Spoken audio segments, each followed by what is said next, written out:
Things are starting to heat up on an all-new episode of W3. Join Big Dog, Andrew Everett, living legend Courtney Rush, and Dino Winwood for an all-new action-packed exciting episode of Dub 3, the best wrestling in the whole wide world.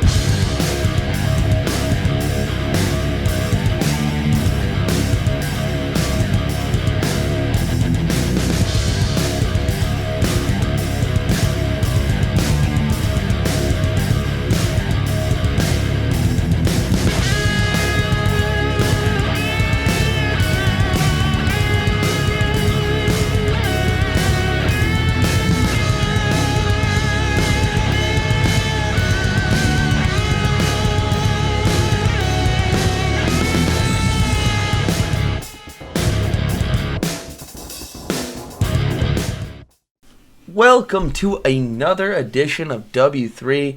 I started to go ahead and talk, and I was politely told that I was muted. That's why I'm here. Trying to keep me professional. Something that we failed to mention, and I just gotta mention it. Blood Bowl in action tonight, and guys, girl, trust me, I know. In semi-main event action. Go ahead, you tell them. You will see tonight in the semi-main event, Bad Blood and Bolt Jameson taking on the Uprising, Blackheart and Shaman, and that is going to be a barn burner, legend. Holy hell. That is going to be a hard-hitting contest. No, just flurry. War's great. I mean, what is it good for?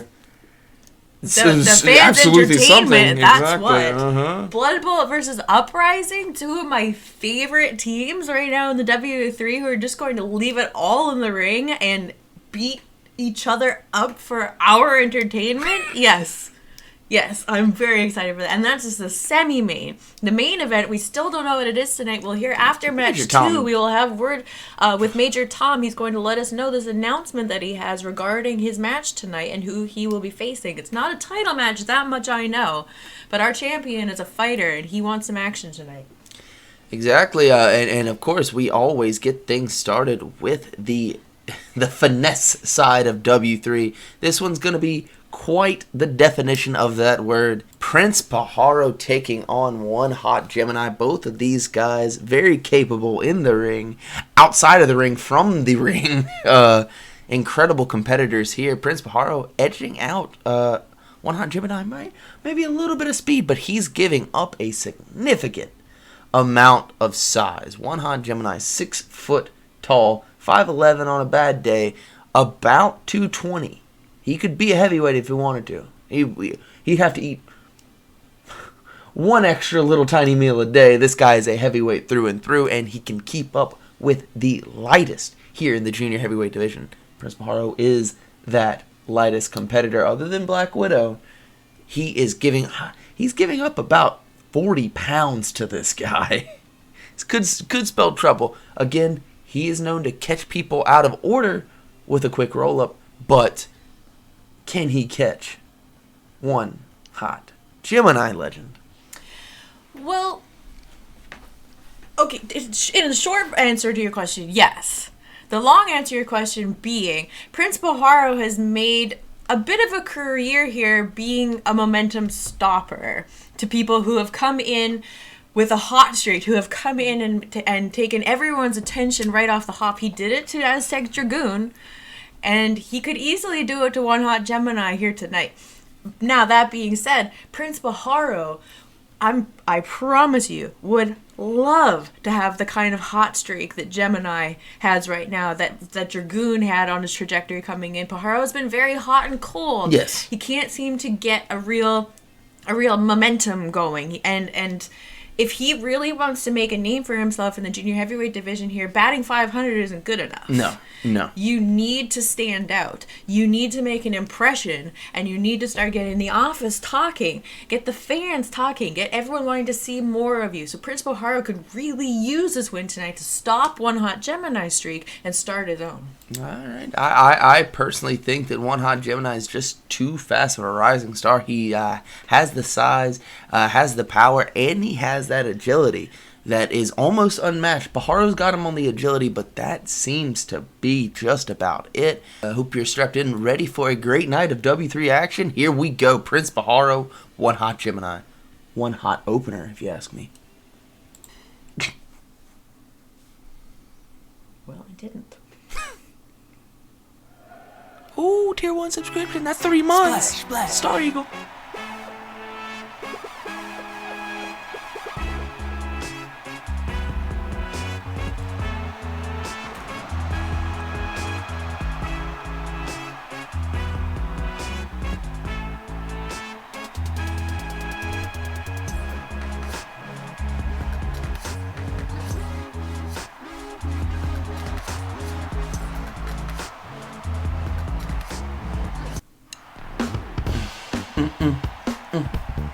I'm dancing, guys, already.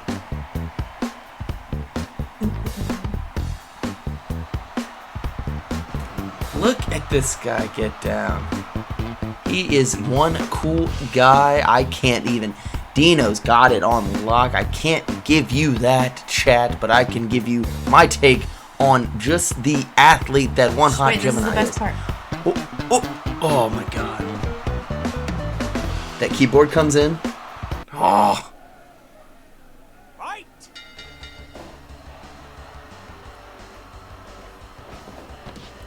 Oh, win. Prince Pajaro right there trying to go for something flashy, and like you said, Gemini being a heavy, closer to a heavyweight, able to counter that immediately. Well, not only that, he is so fast on his feet. He's not that much slower than Pajaro, and Legend, that's saying something. Not a small individual. Caught the leg. Went high. Pajaro sliding underneath, now trading little toe kicks, little wozies. You gotta go for the wozies, big dog. No flying just yet. You saw him back into the ring. He knew that he would be up and right back into the ring. No time for it. Oh, just punched a little rabbit punch to the face. And Jaguar defends here by Pajaro. Into the ropes. Let's see what he's got here. Oh, he landed that leaping lariat this time. We mentioned many times how Jaguar is like a mentor to Prince Pajaro, looking to fare better than Jaguar did on Wednesday. That critical loss to Dim Sum. That was tough. Well, he can't focus on thinking about that. He's got One Hot Gemini, who is on one hot of a streak here in W3. He's got to be there tonight. Youngest competitor, weirdly enough, has wrestled just, I think he edges out One Hot Gemini on experience, if I'm not mistaken. Well, he was practically wrestling out of the womb. Into the corner. Had an idea, was going to hit the ropes, but he just tripped up there a little bit. Very, very interesting to see that. Especially in a 24-foot ring. Ooh, roll through. And that's what we say. You're saying Gemini's not that much slower than Pajaro? Oh! The hang time on that. Pull his legs away from the ropes. I was going to say Pajaro's snap. Oh. It's not just his speed, but his snap. Yeah. The way he can catch you. Almost as quick as a cat, or, the Prince of Swifts, as his name suggests. Arm drag right into the center of the ring. I think is more of a positioning idea than an offensive maneuver. You see there going for the Mahistral Cradle. 1 count only. Blue shoes on top of it. And notice how that one was much more positioned. Pajaro has struggled in the past with positioning on that Mahistral, rolling off and into the ropes. That one was beautiful. Maybe he's got a bit more grasp on the use of it. Well, he's not going to get to use it much longer if he takes drop kicks like that. Able to gain some semblance of control again. Here we go. Beautiful head scissors. Hurricane Rana takeover. Reversal into the corner. What's he got planned here? Oh, we're going up. No, we're not. Oh! Right out in front of Gustav and Sven. I should say Bjorn and Sven. Gustav's his middle name. And Sven hates neck bumps. That really threw him off. He is upset. Swedish announce table, they like to keep it real nice and on the ground. Speaking of on the ground, sliding into first base. Just a spicy little slide kick. Again, the flipping leg drop off the top, but he landed awkwardly. 1, 2. Oh, almost putting him away right there. Man, the flipping leg drop off the top and all the variations that One Hot Gemini uses of it. He likes to do a corkscrew one as well, 180. Ooh, but he just got hit with the manifesto right in the center of the ring. Is it enough? I was going back to saying that move, if you land just awkwardly enough, that's the end of the match. You land on your tailbone, it is a very kamikaze style maneuver. Well, and you notice Pajaro put some extra... Oh, shit! Oh, there it is! Pajaro putting some extra torque on that leg hold to...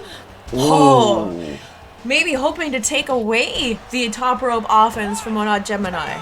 that Dust Devil. Because that's... Whoa, and that's what I'm talking about, the snap! Blinding speed. Oh, SMD.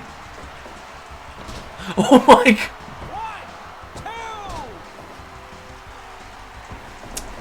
1, 2. One of those catches could be it if Gemini doesn't put him away. Oh, standing moonsault on him was a beautiful.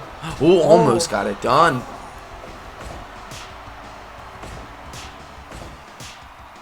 Oh my god. He told him to get on the ground.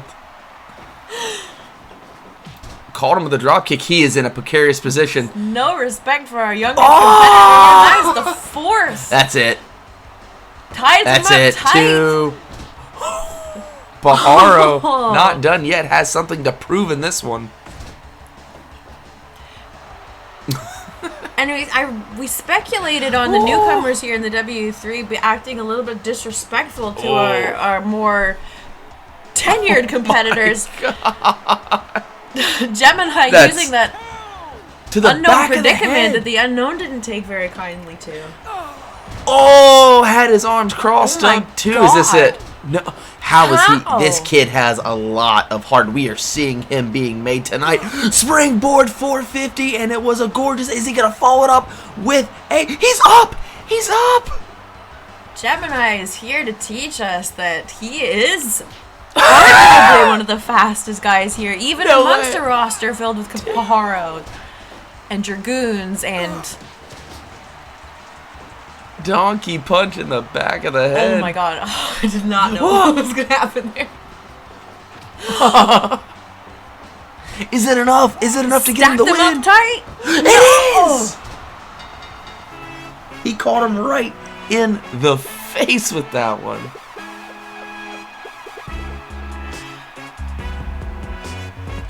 That pose at the end, that's what the unknown does. Yeah. Was he signaling to the cameras, the unknown watching? Did they have a problem with One Hot Gemini? Well, the unknown might have his hands full here later tonight. We don't know. Oh right, you're convinced that he's Major Tom's challenger tonight.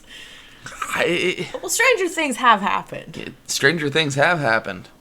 Damn, Prince Pajaro Showing out. putting out the flames tonight of One Hot Gemini, and not in easy fashion. He took what, 6?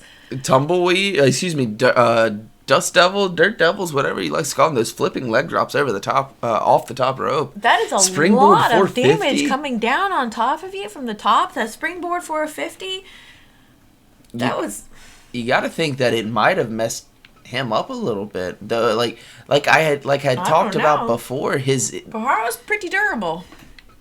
I'm talking about Gemini. One Hot Gemini. Those top rope maneuvers, especially the flipping leg drop varieties, the Look, you amount can only of land damage. on your tailbone for so long, big dog, before you start to feel the effects of it. Your spine compressing.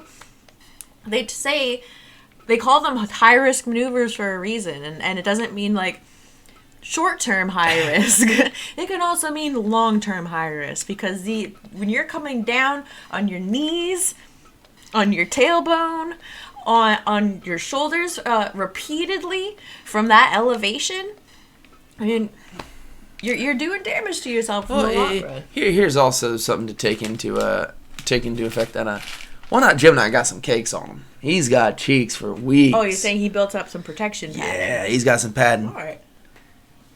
No amount of padding is going to protect either of these individuals in this next match. You know how we do this shit. We go from the junior heavyweights and we go to the hard-hitting action. And I mean hard-hitting action. The Count, the master of Drax Lariat, taking on the master of the organized crime kick. The Chronos trigger in other realms. The Count taking on Machio Chronos. All hail Chronos. I'm seeing it immediately. This one is gonna be violent. At any point. At any point, a lariat. At any point, one of those organized crime kicks can spell 1, 2, 3. That's you can spell 1, 2, 3.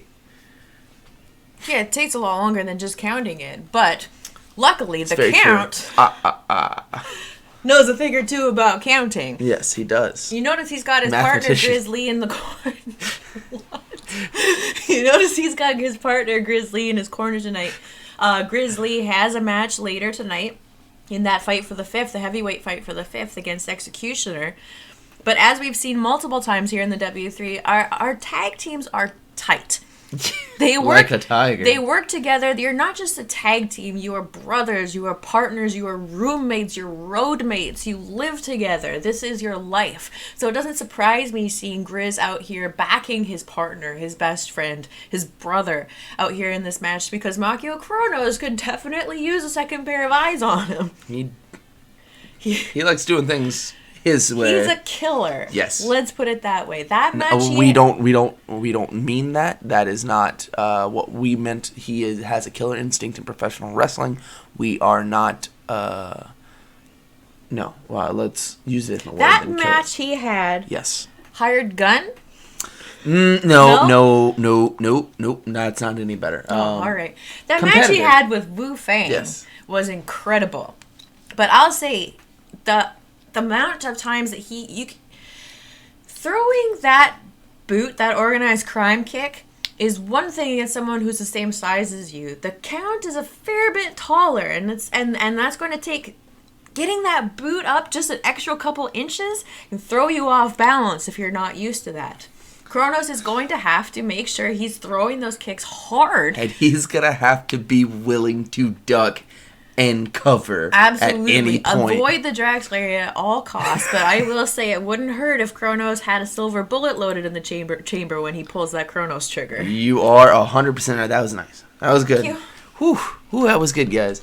The way I look at it now, Machio Kronos is one of the best guys on the roster today in the heavyweight division. I think it's only a matter of time before he breaks out, but you can never count out the Estonian vampire, the Count. Let's go ahead and get into it. Machio Kronos, Count. 1-on-1. This is going to be fun.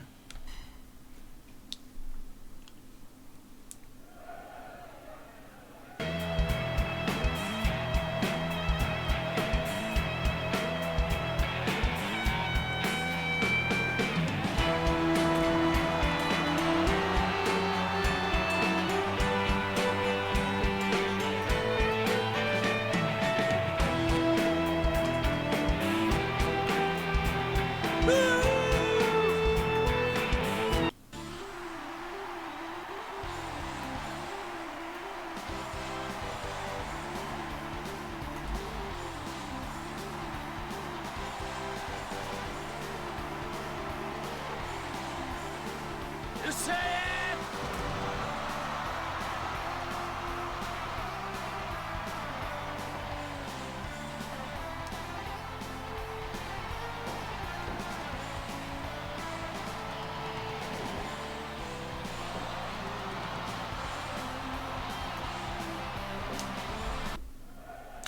Here we go. Drax Lariat against the organized crime kick. You see him go for that 3-point stance tackle, getting it there. Now that is a slap in the face of the Count. The Count came to America to play football from Estonia.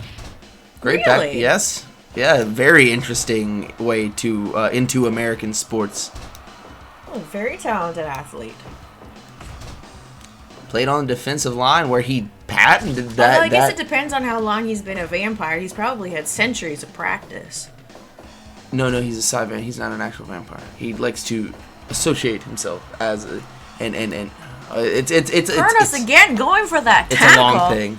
Working And over now the trying arm. to pull the arm out of the socket of the count. Well, I guess you can't Drax Lariat someone if you don't have an arm. You would think, but he's gonna find a way. He's got one more. Ambidextrous is that Drax Lariat.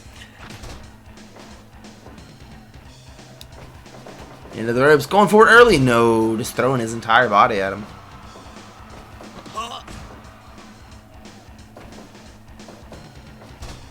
Slide behind, and then again with that rushing tackle, that 3-point stance tackle. Now going to the eyes of Machio Kronos.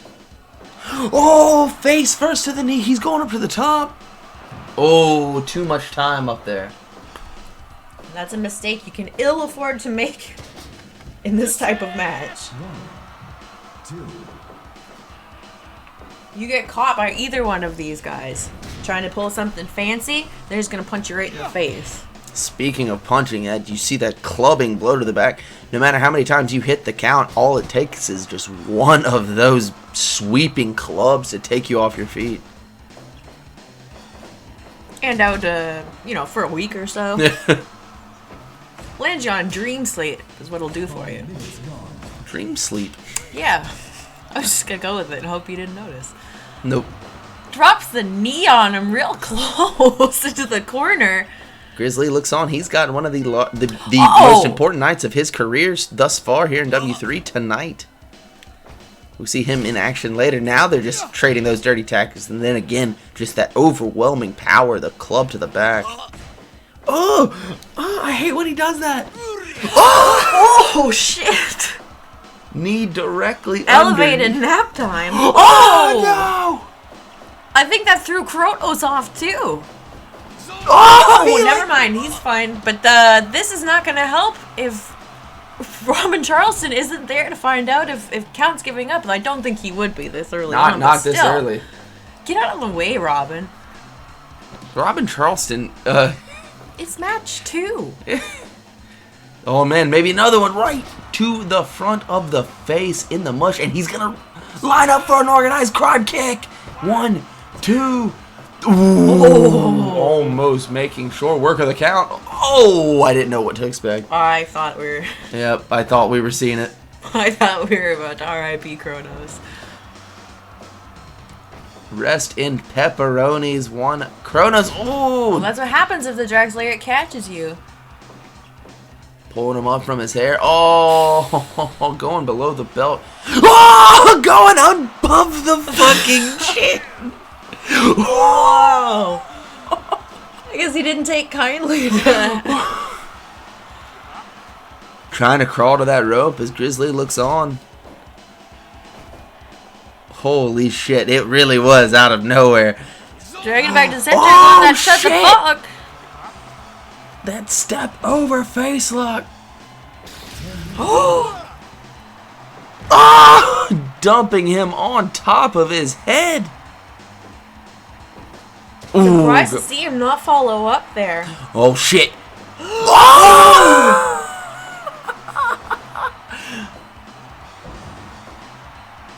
Oh my god. God, yes! Knock people out of the ring with that. Drax Lariat. Oh no! my god, that's 2. He's kicked out of 2 Drax Lariats. Oh! What is this guy? Oh! A hell of a competitor. Another one! He is.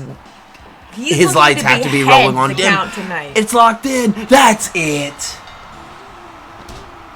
With 3 or 4 organized crime kicks, takes the head off the count and ends. Shut the fuck, he says to him. That was just about what you would expect it to be right there. The count and Machio Kronos. Kronos picking up Was the it win. really? Yeah. 11 minutes you think it takes to put the count away? I think he hasn't recovered from that eliminator he was in 2 weeks ago. How many times 45 minutes in a pile of blood, if I recall. Sometimes someone just kicks you. I assume his lights were dimmed after that. After several of those kicks. Good gravy. Maddie from the crowd pointed out that he kind of had a feeling that Cronus would tap him out. I think he just had that. He rolled him over. He's using that technique instead of just laying it on top of your opponent. He positions him underneath you and takes the ability to crawl to the ropes away. That is a dangerous submission that he has at his disposal, Legend. Well, it also uses gravity to force your opponent's neck back even further, cuts off the wind. So while you're having to use your own energy, if you're okay, well let's break it down here. If you're on top with that shut the fuck hold, you're having to use your energy to crank your opponent's neck back. If you roll it over, gravity's pulling it back for you and putting an extra torque on it. He loves to twerk. He puts so much torque on it. Damn. We have a word. This is what we were talking about earlier. We have a word coming from Major Tom.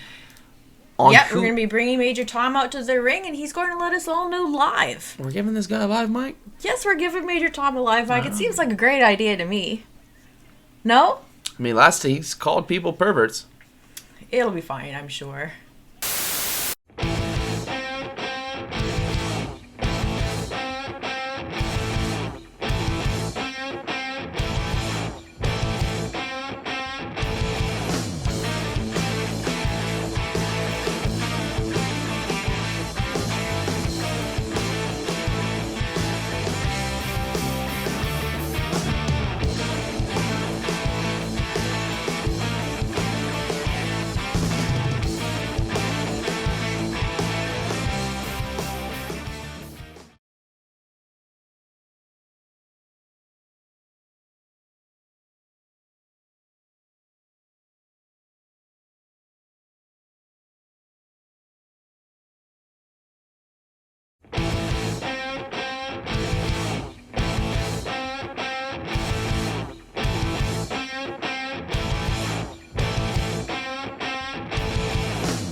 Why did we ever give this guy live? I mean, I told you it would be fine.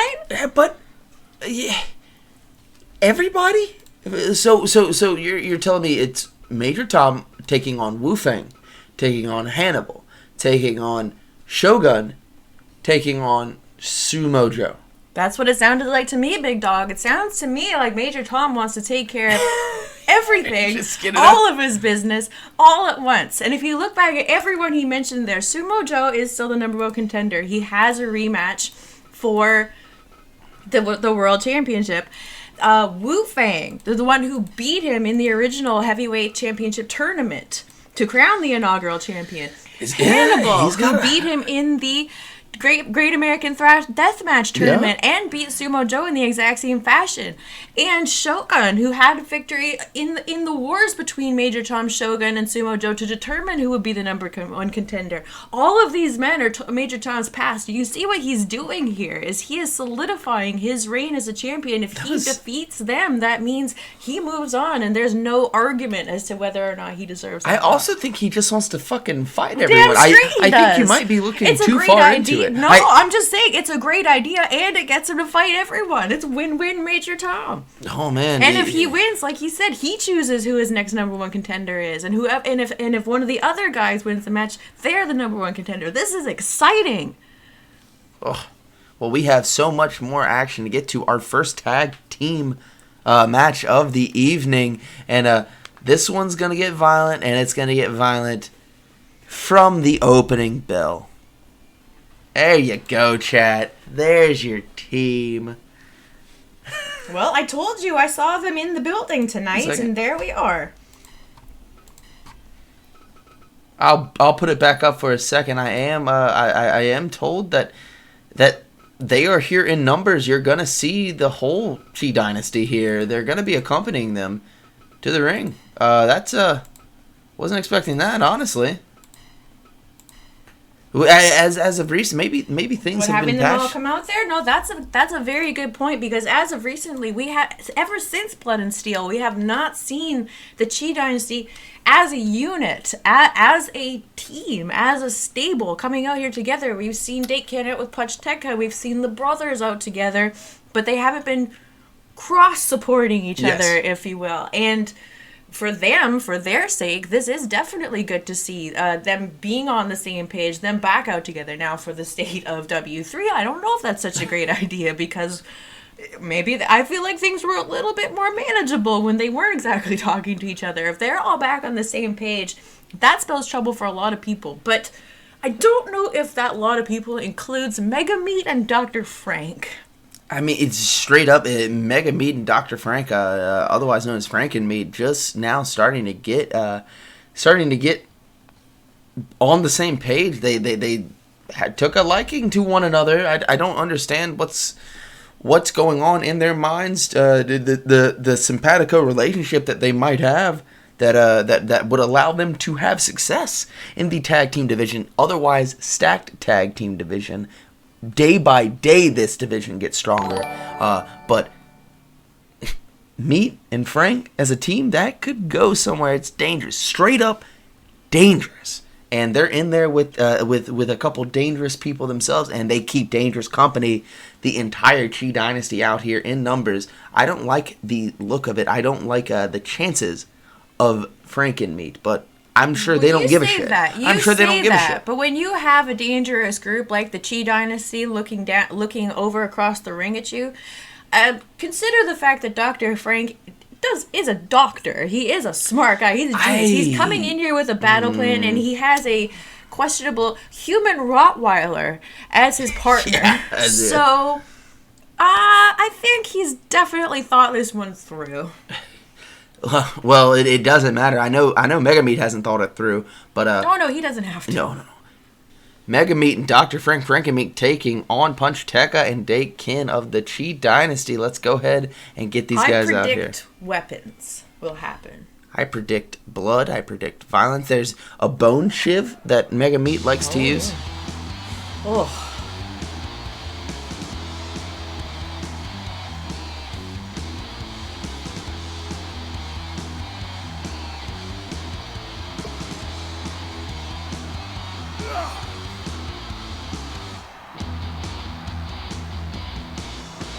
He's messed up his good clothes, if you've noticed. I think it looks kind of adorable. He's got ketchup everywhere. I'm going to assume that's ketchup. It's a little dark to be ketchup.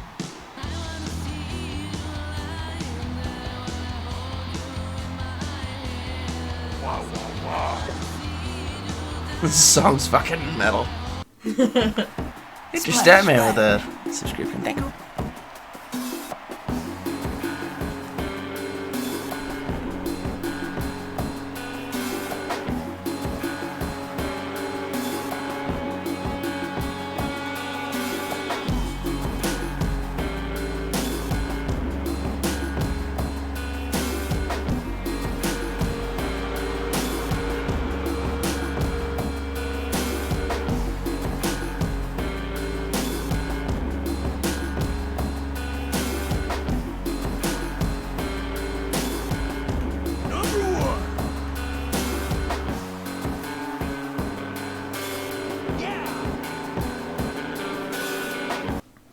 Well, this is going to be fun. And this right now, we have the 2 seconds that were a couple of weeks ago when we saw Dr. Frank taking on Date Kin. Pajaro and Mega Meat were in their respective corners. Now we see these two get to go to action. Mega Meat didn't get as involved as we expected him in that match. Pajaro certainly made his appearance known, though.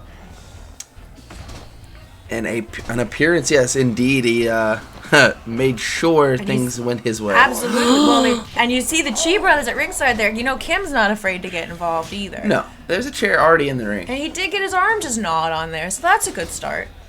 That's not going to bother him at all, I'm sure. I mean, look at his arms. He's covered in He's scars. scarred up from barbed wire already. What's a pair of teeth? Suplex coming up. Beautiful. Sometimes you forget that Punch Tekka is a professional wrestler. He's not in the ring with one, though.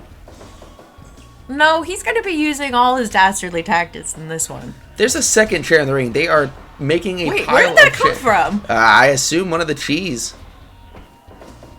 Is Ming Chi a dastardly bastard now? He was such a sweet dude. I think it must have been Kim. Oh! Oh my god. Just barking at him and throwing headbutts at Day Ken. There's a tag to Meat right there. Excuse me, Frank. Oh, God. And does Meat know he has to get out? I think he's being called there. Ooh. Exposing the ribs. Beautiful teamwork. One thing, Day Ken and Punch Tekka do work really well together, and it's going to come down to if Frank can get Meat on the same page. Or if Mega Meat even knows how to read that page. No, come on. Come on, look at him. He's Well, drooling. Hopefully he can direct traffic, because you're not going to take out two members of the Chee Dynasty yourself, No. and I don't care which two they are. Especially an don't know how ornery smart this bastard like is. Punch Tekka. Chopped him down to size and stomped his face in, going low to the knee there. Tagging Smart out to Meg. move. Now, he reached for a tag, so he knows how to tag. Oh, I didn't know if he was going to dispose him over that top rope or what. That was a scary predicament for Punch Tekka. Is that the best idea? He knows where all the barbed wire bats are kept. I don't even know. Why is there so many under the ring? Just in case. Sandwich Lariato, one to the front, one to the back. DP'd. And Meat fights them both off.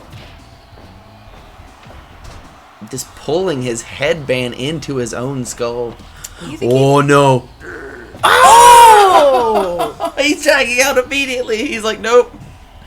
Are we going to see it? Oh! He should have reached out for the tag. I Just think tagged that's him in the done both of them. Meat's going for some lunch. I didn't see him at the catering. He missed lunch. He's probably in his cage. Oh, my god! Oh my god! Oh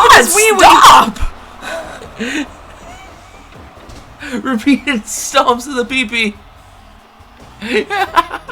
Jesus! He's learning.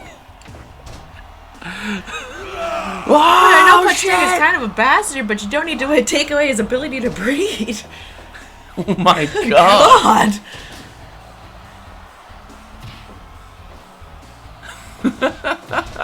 Oh, good boy.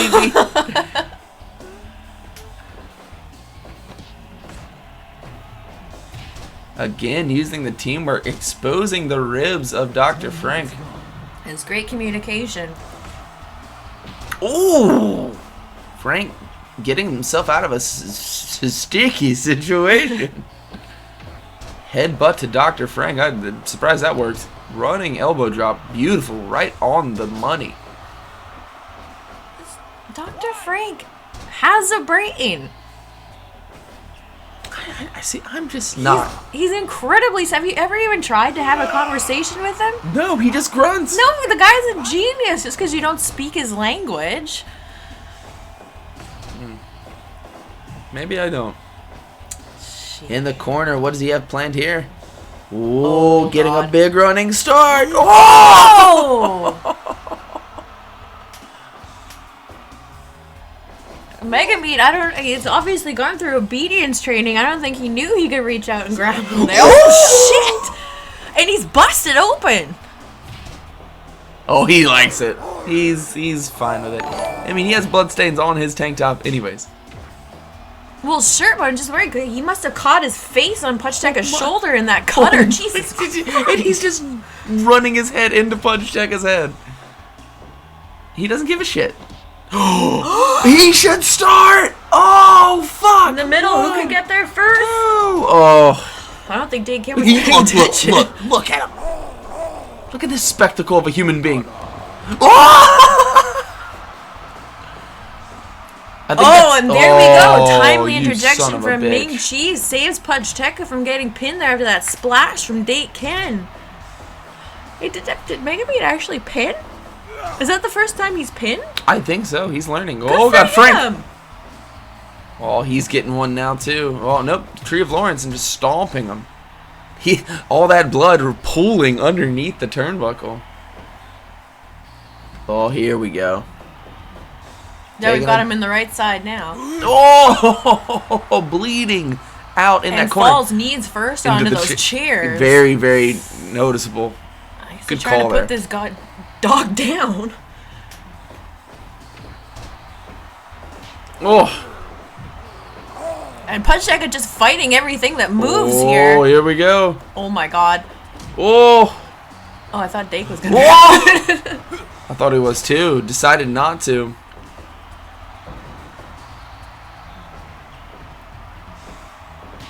Just knuckling him in the orbital bone. It looks like. It's a real dick move. Oh, he's up. Dr. Frank has incredibly strong neck muscles. Oh, and that's gonna be put to Let's the see if it holds test. up. Oh, good boy. Oh, he paid for it. Running stomp. I think he might have had something lined up. I think he did. Looked like he started to get up, and Dake Ken took him back down.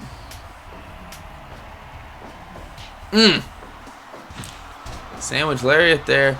Oh, right in the center of the ring. Oh! Into the corner. They have ice. They are taking. Oh my Oh god! my god! Oh, oh god! Do something! Punch down! He's just freaking out. I mean, what do you do? Both Date Ken and Megameat are bleeding all over the ring now, and that beautiful slip drop. Slip, drop, 3, and it's enough. And Pajaro daring Dr. Frank to come and break up that pin. Date Ken not sure how he survived that one. I think his eyes are full of blood. He doesn't actually know what happened. Hell of a match there. Damn. The downfall. Date Ken getting the win on Megameat. I think Meat was just out of it at that point. That's a good win for Date Ken after taking the loss to Dr. Frank. And you notice, too, the deciding factor being that timely interjection from Ming Chi getting Blue Shoes' attention pulled away from the pin. The actual pin that Megameat had on Pajaro after that splash from Dr. Frank from the top. That might have been it, but the Chee Dynasty, for the first time in many, many shows, being out here in all full force, and it gets the job done. And you see what I'm saying? When they are on the same page, they are dangerous and they are efficient, Big Dog. Very, very efficient. It's just a matter of getting on the same on the same wavelength, and they were there tonight. The teamwork was there. Absolutely. They're working really well together, and I think a lot of that comes with the confidence of knowing that you have your boys in your corner.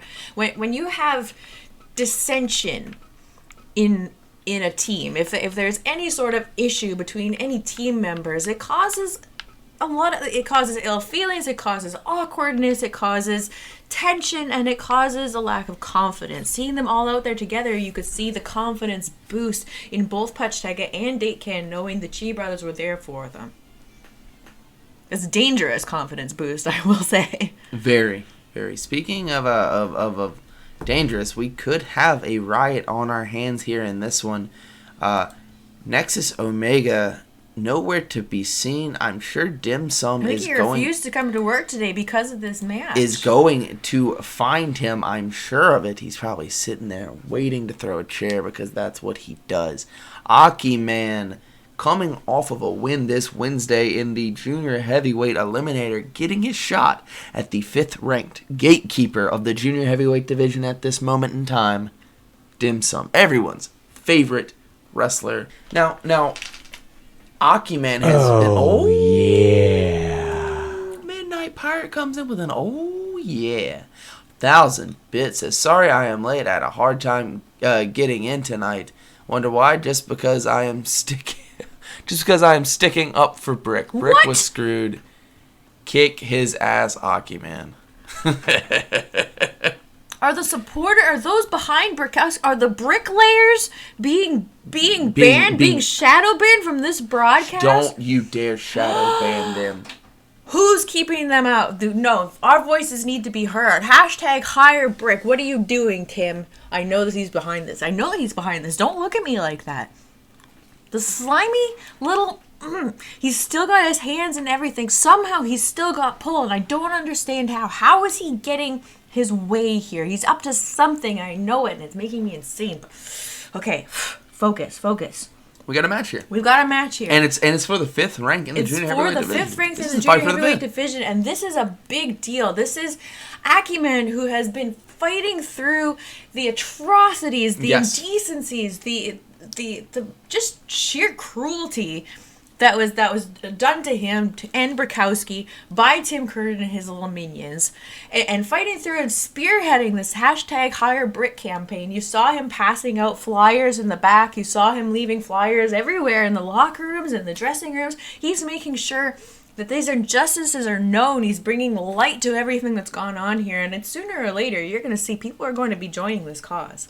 Well, I maybe the cause rallied behind AKI Man is enough to get the job done today, but Dim Sum has been racking up AKI Man is a impressive wins. treasure and an inspiration, big dog.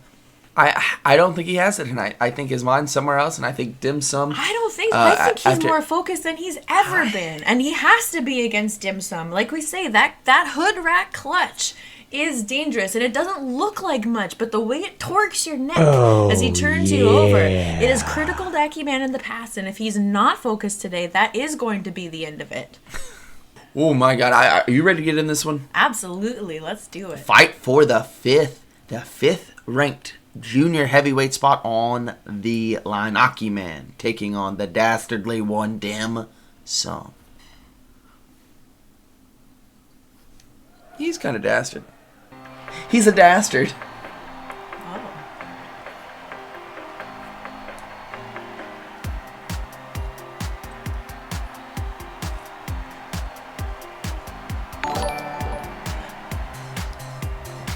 Jesse, thanks for the follow. Oh, there he is. He's spinning it. You beautiful never knew. Oh, look, there you go. There it is. Hashtag hire Brick. How did he pull that one? He's got friends in tech places, that's Oh. Will we see it swing here tonight? All right. Let's see where he can spot Nexus. I don't know. I haven't seen I it. don't even think Nexus here, but I think he'll just throw him one for good measure. Yeah, there you go. Wherever you are, Nexus. Hey, I hope you're watching. I wonder if it was an empty seat. If he just. I think he just found the roaming camp. Sent it right into the homes. Boop, boop.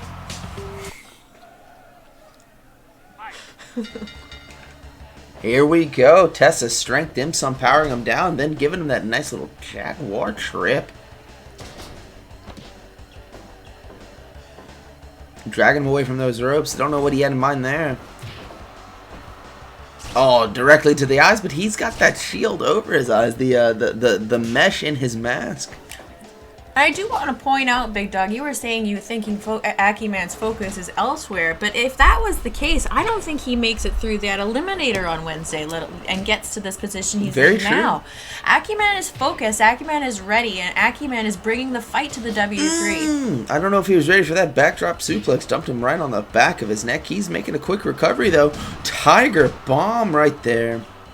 You know, can I point out, Dim Sum's sneaker game is on point. Yeah, he's got him. Those are nice. Whoa. Are those Jordans?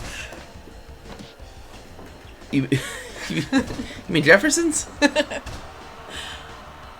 No. Whoa! Ah, yes, the famous Gordon sneakers. Gordon sneakers? Yeah. There you go. Beautiful. By Michael Gordon. Bike. I want to be like Bike. Great movie. Damn. Not so great are those forearms straight to the face. Yeah, AKI Man's not shaking went some low to the knee, cobwebs that out hurt. there. couple fancy dodges, giving him a little extra time to get his bearings. That throat thrust isn't going to help, though. Oh, that beautiful sky-high tilt-a-whirl backbreaker. Oh, on his feet. Oh, now punishing shins to the face. Uh-oh, are we going to see it? There it is! Oh, well scouted dim sum moves out of the way at the last second. Jaguar spin. Beautifully executed. Into the ropes. Oh, I thought we were going to see that fucking big front kick he's been throwing out recently. Dropping fuckers. Hey, he dropped him all right. And impressive agility. Double leapfrog clutch. Ooh. Two double leapfrogs from dim sum. He caught him in the back of the head. Leading to catching that Trailer hook hitch. clutch. Almost like a calf slicer there. Painful hold. He doesn't usually go for the hood rat clutch this early in the match. I think he wanted to remind AKI Man, you've been caught by us I before. can put you out. 2 count only after that tombstone there. All right in the little man's. Hood rat clutch! Oh, you made a sound this time. Dude! Damn. Elbow to the back of the head. Romero's special coming up. He's really looking to spoil AKI Man's campaign party Oh, no. tonight. Again, it's just too close to the corner there. Beautiful bridge. Not enough to get it done. Dim Sum actually playing a little... Oh! There it is! The Aki Super... I forget, Super Buster, yeah. Sure! Whatever it is, it got the job done. I was actually about to point out that Dim Sum seemed to be playing it a little cleaner than we've seen as of lately here in the W3, and maybe that was a mistake. Maybe he should have. Maybe he wasn't taking AKI Man seriously. Maybe he should have resorted to a little more underhanded tactics than that we're used to seeing from him. I don't know what his game plan was here, but AKI Man, you question whether he was focused. I question whether you've been paying attention, because this is a rejuvenated AKI Man we've seen here as of late, and he gets another win, and now that higher brick campaign is officially in the top 5 of the junior heavyweight division, big dog. Next. Somebody showed up, did he? Yeah, real convenient timing there, bud. Put his lights out with the Aki Super Buster. It happened. It happened. No camera play on this one. You saw it somewhere. Slip is super fucking pissed, and he doesn't know why. Oh, we just saw a critical there. Might as well show what we got here. Let's go. And now the W3 knockout of the Drillo himself. Shot of the mouth.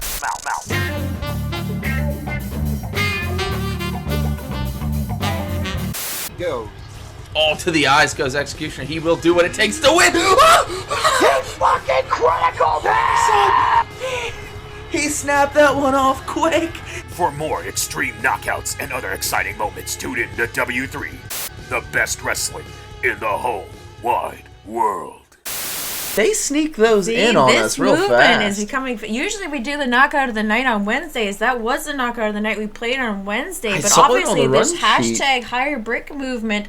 Did you see the glitches? What's going in here? You couldn't miss it. My monitor was going on the fritz here, but what I saw was the picture shining through. They've got to someone in the truck. It's all important. All important. Absolutely. Always make friends with the crew, kids. They make you look good. Yeah, I thought it was weird that was on the run sheet and it was just handed to us here recently. All I was told was to play this button after the match. Huh? Play this button indeed. Oh, shut up. You know what? Nobody asked you. Jeez. Chee? No. Well, speaking of actually, and if we look at the run sheet here, I think I know why that button was meant to be pushed after that match, because it means it precedes a match that has a certain goon squad involved in it. Goons indeed, you get with the capital G. David Harley taking on the current junior heavyweight champion, Abispa. Abispa in action. Weird seeing him this low on the card as the champion, but he up to the task, wants to be a fighting champion. Listen, I'm always all for seeing the champions more often. You know that. We got to see Sisters of Vengeance in non-title action on Wednesday. We get to see Abispa and both Abispa and Major Tom in non-title action here tonight. Now, unfortunately, this comes in a match with David Harley. And let's be real here. As I was saying, that clip was meant to be played before this match to remind you all of the bullshit that Tim Curd is behind and to warn you all that this one is pretty obviously Tim's doing as well. David Harley has no business getting a match against Abispa, title shot or no, but I know Tim Curd still has someone in the office, still has some way to pull strings from him, and I know it's not Bree. No. There's no way. Are his? Like, I don't want to. No, wait. Big dog. Slander is a thing. Yeah, let's not speculate. No. But I'm telling you, I'm gonna be going back there. I'm gonna be sniffing out some scoops. I'm gonna get to the bottom of this because let's not say anything on air. At least it's non-title, and at least you get to see Abispa in action. You saw him hanging out with Hannibal backstage. I love it. I love that they're still watching each other's back. That's smart. Because everything that's gone on here, everything that they've been through, that's the kind of way you make a war buddy. War buddy indeed, and he's got... And while they are on their own separate paths, Abispa is the junior heavyweight champion, and Hannibal will be challenging for the number one contendership for the world heavyweight title, crossing divisions into the heavyweight division recently. Nice to see that they still look out for each other, because you know that business with the Chee Dynasty, while it may have cooled, you know Pajaro is still looking for Hannibal's blood. And you know there's going to be other people gunning after you. Abispa, being the junior heavyweight champion, has the biggest target on his back. You have a target on your back all the time. And Hannibal, being a crossover, being the smallest of the heavyweight division and being someone who's unranked and being heavily favored by the crowd as the next, should I go ahead and say it, the chosen one, the Firebird rising through the ranks and not ranked in the heavyweight division, that's going to put a target on your back. Absolutely. People will look to prove a point off of to make an example off of your demise, but we got to get going to this one. I want to see what happens here. I want to see what kind of By the way, someone did point out Nexus just shows up. And it's real convenient. It shows up to throw a chair, huh? Yeah, here we are. Here we are. Weird. We're here. Super weird. Strange.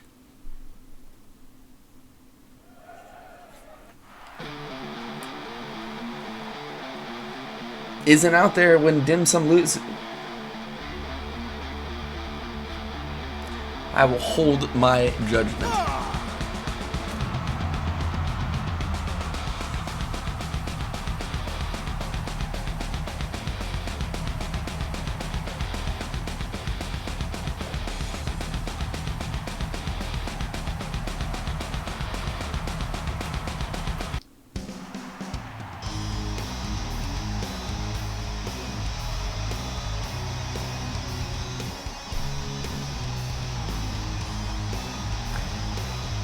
That belt looks quite good on Abispa. New attitude for Abispa. Killer instinct in this guy. No playing around.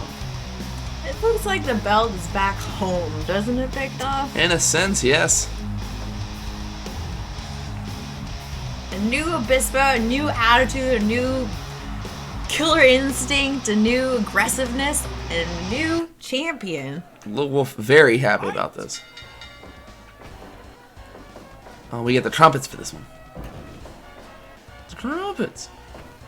Into the corner goes David Harley. Abispa steps out, caught him with that left. And Abispa, I would argue, is going to have the strength advantage in this contest. He's built like a brick shithouse. Yes. Built low into the ground, but has an incredible... He really has explosiveness. That's what Abispa has going for him. More than anything. And that means in two different areas. Explosive speed, explosive power. It's deceptive, too, because when you look at him, you don't think the same things when you look at a Prince Pajaro or an Aztec Dragoon or something like that. But Abispa can hang with them just as much, but he's also that much stronger and more solidly built. He's an all-around competitor. Probably why he's champion. It is one of the many reasons that he also has that killer instinct, that do or die attitude. Absolutely, and has adopted an edginess since being in. Oh my god! Of course he had to get his shit in. Well, Robin was already bleeding. Our refs are out of this fucking. Maybe we should bring in a new guy. And now, okay, the ref is down, and David Harley just throttling Abispa, choke the life out Rick of him. Fitzpatrick's around, I think. Is he? Yeah. I don't know. He might just join Tim. That's terrifying. Into the corner. He's got something. I think he's looking for that running capo kick in the corner. Deadly maneuver. Abispa really has all the tools inside of that ring. Well, you need his tools. My tools! Stomp to the back of the knee there. Well, and that's smart, too. If you take out Abispa's legs, he's not going to be going for that beautiful shooting star press that he does. Not at all. And this is what he needs to do right here. He just needs to... He needs to go out there and just choke the life out of him. Try to take him off of his game. Oh, right on top of his dome.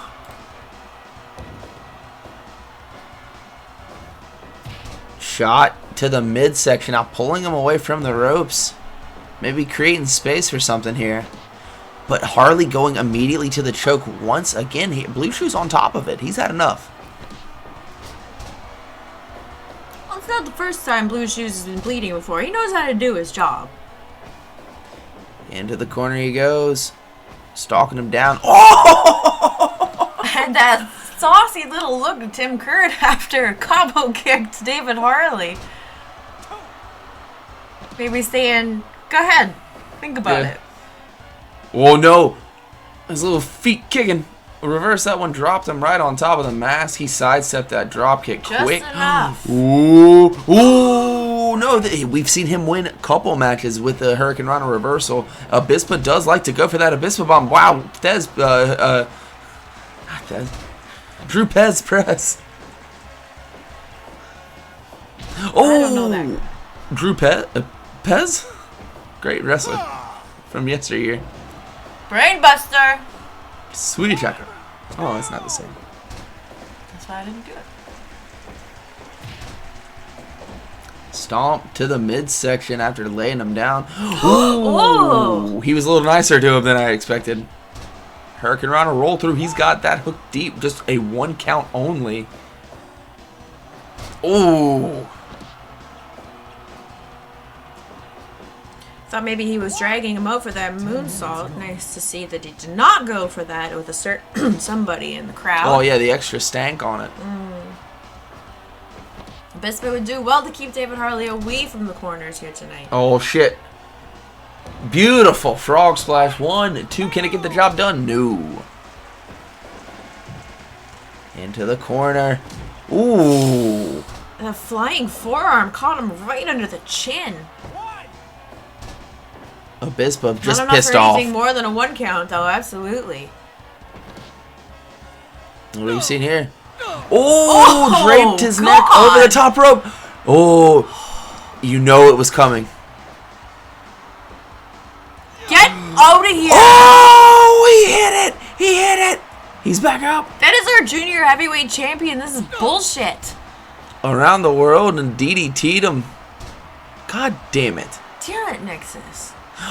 Shooting star press in the back, and it was a beauty. Delivered Right it into perfectly. the small of the back.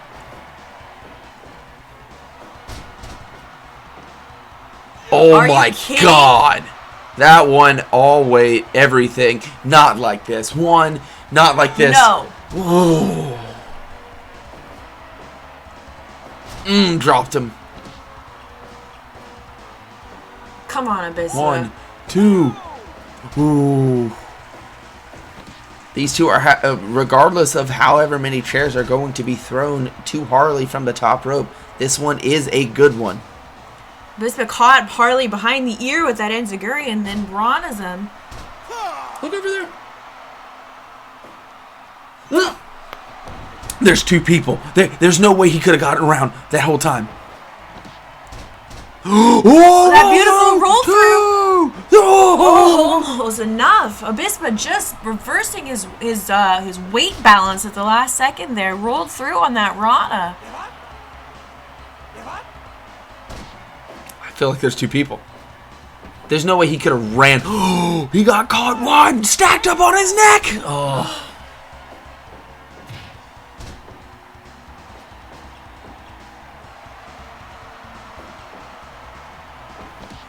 I think Abispa's had enough here. What's he got planned? Oh, he didn't plan on getting choked just to the I'm ground. surprised Blue Shoes is actually counting. Using every single bit of that count before we had to call this one. And that kind of arrogance showing off when you're in the ring with the junior heavyweight champion Abispa. Oh, beautiful counter. You forget that David Harley doesn't need all of these bells and whistles. He is a competent competitor in his own right. Look at that. That was a beautiful reversal, but come on! Oh my God. You know, he used to be someone I admired, someone who really fought off the naysayers and everyone who said he didn't deserve it. Oh And my I God. was behind him, and now he's just a... Oh my God. Look at this No. blatant disregard for... Oh my. Oh.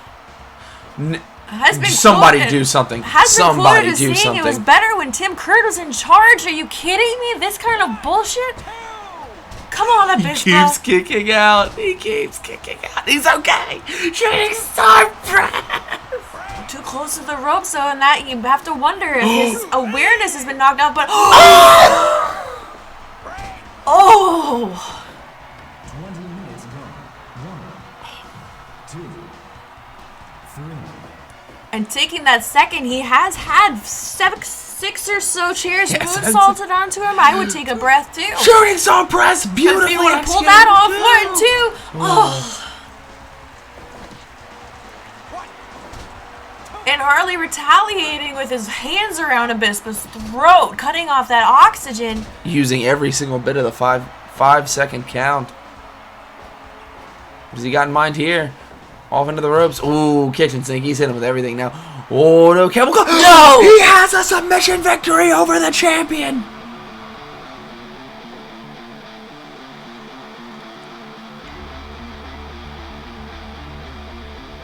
Does that mean he's going to get a shot? Does that mean he's earned... I don't... He's in He the... didn't earn shit. He didn't earn shit.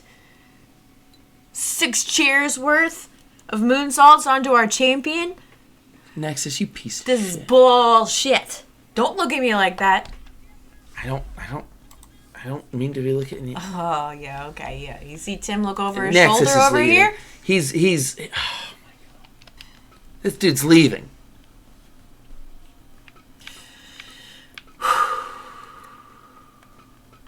I'm going to be professional. Unlike some people here in this company, I'm going to be professional. What do we got next, Big Dog? We have the heavyweight fight for the 5th. This card is flying. This is going to be a fight. Straight up. This is nothing pretty.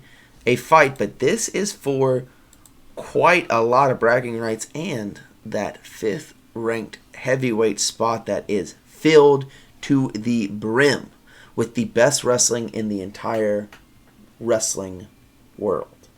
Grizzly in the biggest match of his W3 career thus far, taking on Executioner, looking to get a foot in the door of heavyweight contendership. This could be that moment. It could be that I mean, really, just with Blackheart we've seen coming from a tag team and just running roughshod over the division. Grizzly has the chance to do the same. Yeah. He's got the count out there. That helps, but he's got a absolute machine to go through. Yes, this machine's been faulty as of recent. And hell, he might... Grizzly could very well get this done. He's a very competent competitor here. And this this is something that I've noticed that people have been absolutely waiting for, these two monsters, because that's what we can call them. They're monsters. Grizzly 6'8", 295, Executioner 6'3", 280. These guys are power personified, brawling personified. Two of the most dangerous competitors here. Two of the most scary moves. You have the spine splitter on Grizzly's part, and then you have the flaming maul, the burning mallet, whatever you want to call it, of Executioner. These two are going to tear each other apart, and I cannot wait. Legend, do you think Grizzly has what it takes to pop into that 5th rank spot of the heavyweight division? Yes, absolutely. And I actually think the timing has never been better for Grizzly to do just that. Executioner has been on a slide as of late, falling to multiple competitors. Most recently, I believe, to Dojo? Yes, he got knocked out. Dojo put him out. An unranked heavyweight competitor. And there have been a couple of matches either before or since then that Executioner There you go. It happens. has just not had the showing that we've come to expect from him. I don't know. I don't want to speculate, but I feel like that's part of my job, so here we go. Could he be nursing some kind of injury that he hasn't disclosed? You know, a lot of these guys are wrestling 3-4 times a week. This is their job. This is their life. Yes. They're beating their bodies up. So and between shows and training, they're always in pain. It's very easy to believe that there could be some lingering, some nagging injury that's been plaguing Execution, or something that's not allowing him to perform at the level that we've come to expect from him. Now, you know, that's an easy excuse to make, and I certainly don't want to make any excuses, because if you're not at the top of your game here in the W3, then you certainly don't deserve a spot in the top 5. Hi. Executioner being an incredible athlete, we saw him go so far as to coming this close to winning the W3 championship back in his days warring with Wu Fang and Bolt Jamieson. Couldn't quite clinch, knocked down back to the bottom of the heavyweight division, has fought his way back up into the top 5, but hasn't seemed to have been able to crack past 4. Yes. Hi. I don't know if that says anything about his condition. I don't know if it's a mental block he needs to get past, but he needs to figure it out, and quick, and he needs to do it tonight, because Grizzly went through 3 other violent monsters on Wednesday to get here. He's got the count in his corner tonight, but not expecting him to get involved, but he's got that moral support. Executioner really doesn't have any friends here in the W3. No, not at all. Nobody No one that would likes have him. his back in an issue.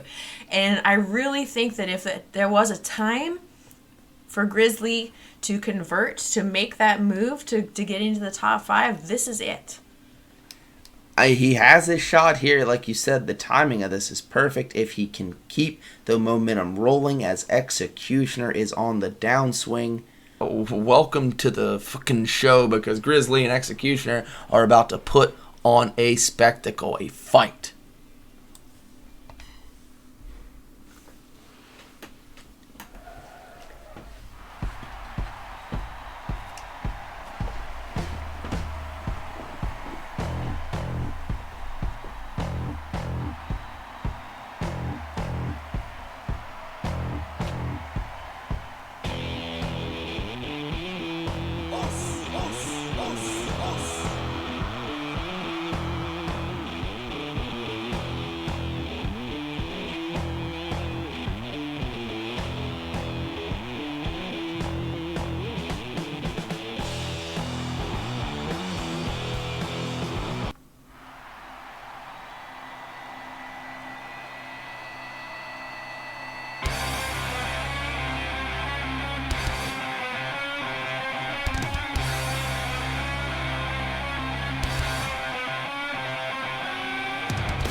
Executioner making his way to the ring, looking like he means business.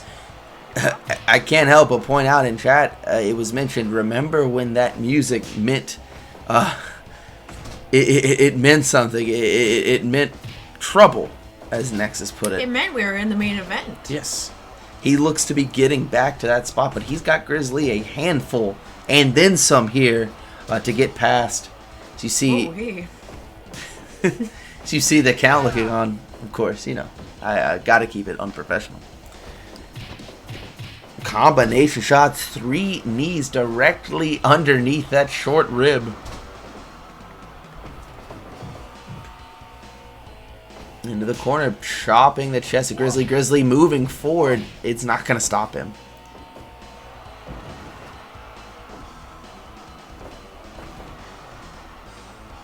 And this is a matter too. Both these men have big power move finishers, and that means getting another large human up on your shoulders. Well, here we go. Grizzly for that spine splitter, and Kyush with that flaming mallet. And I really think it's gonna come down to who has the energy, who has the strength, and who gets their opponent up first for a devastating move like that. Well, right now it seems that it's going to be Executioner. The way things are going, that's the first real offensive maneuver that he's been able to get off here against Executioner. He has been dominating. Oh no. Oh no, early! 1! Oh, shit. Dangerous. Especially considering Grizzly's history with head injuries. He's had a few concussions that have kept him out for weeks at a time here in the W3. And if I was Executioner, that would definitely be my target. You see that he went for that spine splitter, looked to set up for it after getting hit with a tangerine smash there. That had to hurt. Now into the corner. What's he got planned here? Not quick enough there. There we go. Grizz responds with a couple knuckles to the top of his dome. It's nice to see Robin got himself cleaned up. I'm sure that is held together by super glue. There it is, flaming maul. He needs to hook in for a cover. Oh. Whoa. I was gonna say, a bit early to be writing Grizz off. Whoa, even with the crossbody. flaming maul. Drop And this down. is exactly how I thought. We're only 6 minutes in, and they've been throwing huge moves at each other. This is going to be who hits the Oh my god. who hits who the hardest. And it's gonna be cute. And that's the third tangerine smash now. Oh, falling down with it. Grizz responding with a little power of his own. This is definitely a power pissing contest. Yes, it is. Big dog. Oh, just threw all of that weight behind that shoulder tackle. Now waiting on him. Another one? He is going for the kill. He is in rare form tonight. He means business. But Grizzly... Well, he's been embarrassed as of late, big dog. Softening up that lower lumbar region. I really think he is very well aware that he has been underperforming, if you will. Grizz knee! Oh, to the back! Oh, he's tired! Look Oh! at that. Shit. That just woke him up. And there it is! There's that choke sleeper! Grizzly, again, being 6'8", a 10 minutes gone. frame that helps him get to the ropes. Absolutely. To break it these definitely holds. helps when you can reach across half the ring. Oh, shit, he planted him. He's up. Oh, but he doesn't know where he is. Lariat down once again. Grizzly's having a hard time breathing.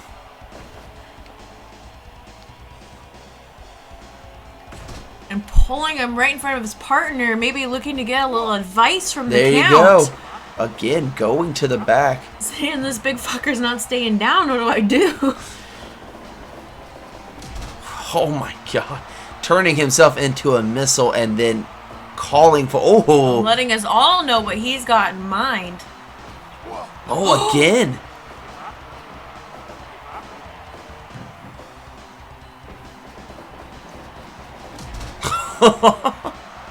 It's not the first torture action this executioner has seen. No, not at all. Oh! Gonna feel that one, Grizzly. though. Oh, but he's... I'm telling you. You can only... How many tangerine smashes do you expect a man to take and still function at full capacity? He's hurt. And he's not going for the pin. He wants to hurt this man. Executioner wants to take his head off tonight. Whoa! Not gonna go easily into that night, though, is Grizzly. Falling power slam. He's got him. I'm tight. Ooh. Right in the center of the ring. That sidewalk slam. Chop and that little right jab. He's just snapping it. Oh my god! Oh, I felt that one. Oh, he's up. Oh,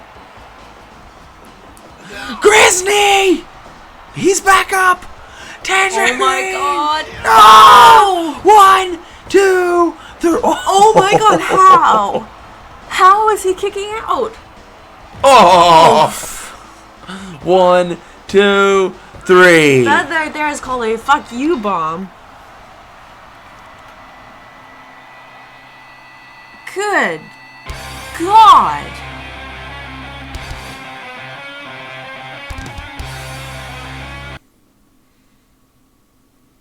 I said, did I not, Big Dog, that if Executioner was going to wake up, it had to be tonight. And woke up with a vengeance. He beat the living hell out of Grizzly. He got off to a running start and never slowed down. Albeit for like hints here and there, Grizzly had some openings, but Executioner showing why he is still one of the most feared competitors here in W3, in the heavyweight division, and in any division, Legend. I tell you, Big Dog, I don't remember the winning of the heavyweight eliminator being a crime, but apparently Grizzly was found guilty tonight and playing the role of judge, jury, and executioner. Yeah, exactly. Was our number 5 competitor and keeping that position. Executioner here victorious tonight. Defiantly, decidedly, and powerfully. That is the Executioner we know. And Grizzly gonna be returning. He's gonna get a shot again in the Wednesday Eliminator. Let's see if he can bring something else to the table. He will be facing 3 other guys drawn. You got can injured say in that. it? I don't know, but you saw Grizzly was hurting. I don't know if he got injured in that match. You think saw he he was was trying fine, to but- run, and if it was his rib or something. I think he landed awkwardly on one of those multiple tangerine smashes, and it just crunched every single bit of no matter wind. which way Yes. you land in a tangerine smash, Big Dog. But either way, he's got 4 days to shake it off Yes, shake it. before that eliminator on Wednesday. Good God. Well, welcome back, Executioner. We missed you. Executioner, yeah, he came out. Good to see you in fine form. I will say, I don't want anyone being a authority. shell of themselves. No. You know, the Dub 3 is where top tier worldwide competitors, this is where, if you've made a name for yourself anywhere in the world, this is where you want to go to Absolutely. test yourself against others who have made their names elsewhere in the world.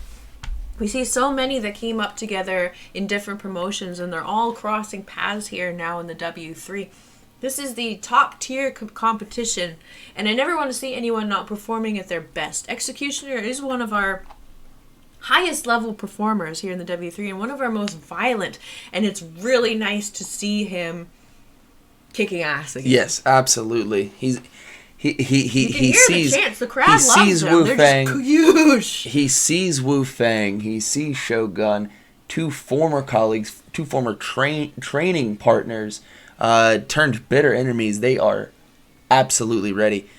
Maddie he's happy with the Q. She's a big Q fan. He got to see the Cush of I don't want to say yesteryear, but The return. Yes, that was all what it was about right there. We have a second tag team match in store for you right now. Second of three. Second of we three. do have Blood Bowl in action later tonight. Against But the before Uprising. then, a match that will have, I can only assume, huge ramifications on the rankings in the tag team division. Yes. Powder Keg and Jekyll right now are ranked at number 1, and if I'm not mistaken, technical difficulties is at least 3, if not 2. Yes. Now, Turk and Dave, that could easily change for them because in recent weeks we saw them take out the Chee Dynasty on Wednesday and Blood Bolt on the Saturday previous. They have been on the rise, and like we were just talking about with Executioner, they had a bit of a slide as of late, falling short to, I want to say, the Uprising, and then falling short to Critical Friendship in a surprise upset victory as well. Critical Friendship coming in here and spoiling everyone's Christmases, defeating Turk and Dave and Count and Grizzly in both matches that we didn't expect them to come out on top. They recently got their momentum stopped and sent back to timeout by the Sisters of Vengeance, but that's not going to stop them. They definitely have made an impression here in the W3, but Turk and Dave have recently reclaimed their winning ways, and one of our most exciting teams, one of beloved teams here in the W3, Technical Difficulties, has become somewhat of the underdog champions. Yes.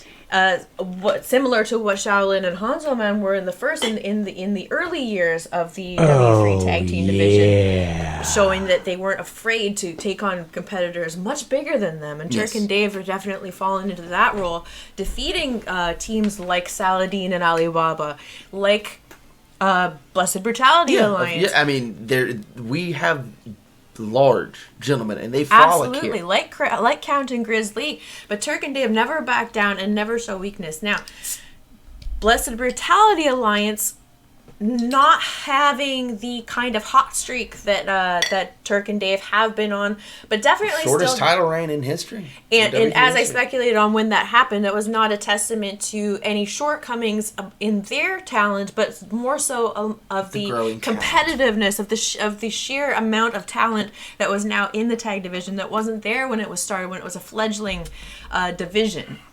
Now we have so many strong teams. Think about it. We've had Dr. Frank and Megameat versus Pajteka and Dakin already. 2 tag teams there in the Chee Dynasty, Pajteka and Dakin and the Chee brothers. We have technical difficulties here. We have the Uprising against Blood Bowl later tonight. In my opinion, pound for pound, the best tag team in the world right now. Unreal. And that's Count and Grizzly, who are both in single action here tonight. Alibaba, Saladin Saladin. and Alibaba. Critical Friendship and your champions, the Sisters of Vengeance. That is Chee a Dynasty. stacked tag team division. So no, it was definitely nothing against Blessed Brutality Alliance's talent. Just it happened to come at a time when this is the most competitive division in the W3. I agree. I say. I agree. And that's saying something. But again, these two teams, no strangers to one another in the slightest. We are going to see. I'm going to say it. I love technical difficulties. You know that, and I think this is the time to clinch. I really want to see Turk and Dave take on the Sisters of Vengeance, and I feel like with a win tonight, after beating the Chee Dynasty and Blood Bolt in the recent shows, that I really think there is no argument that can be made against them not getting the next title shot. You're not gonna find an argument from me.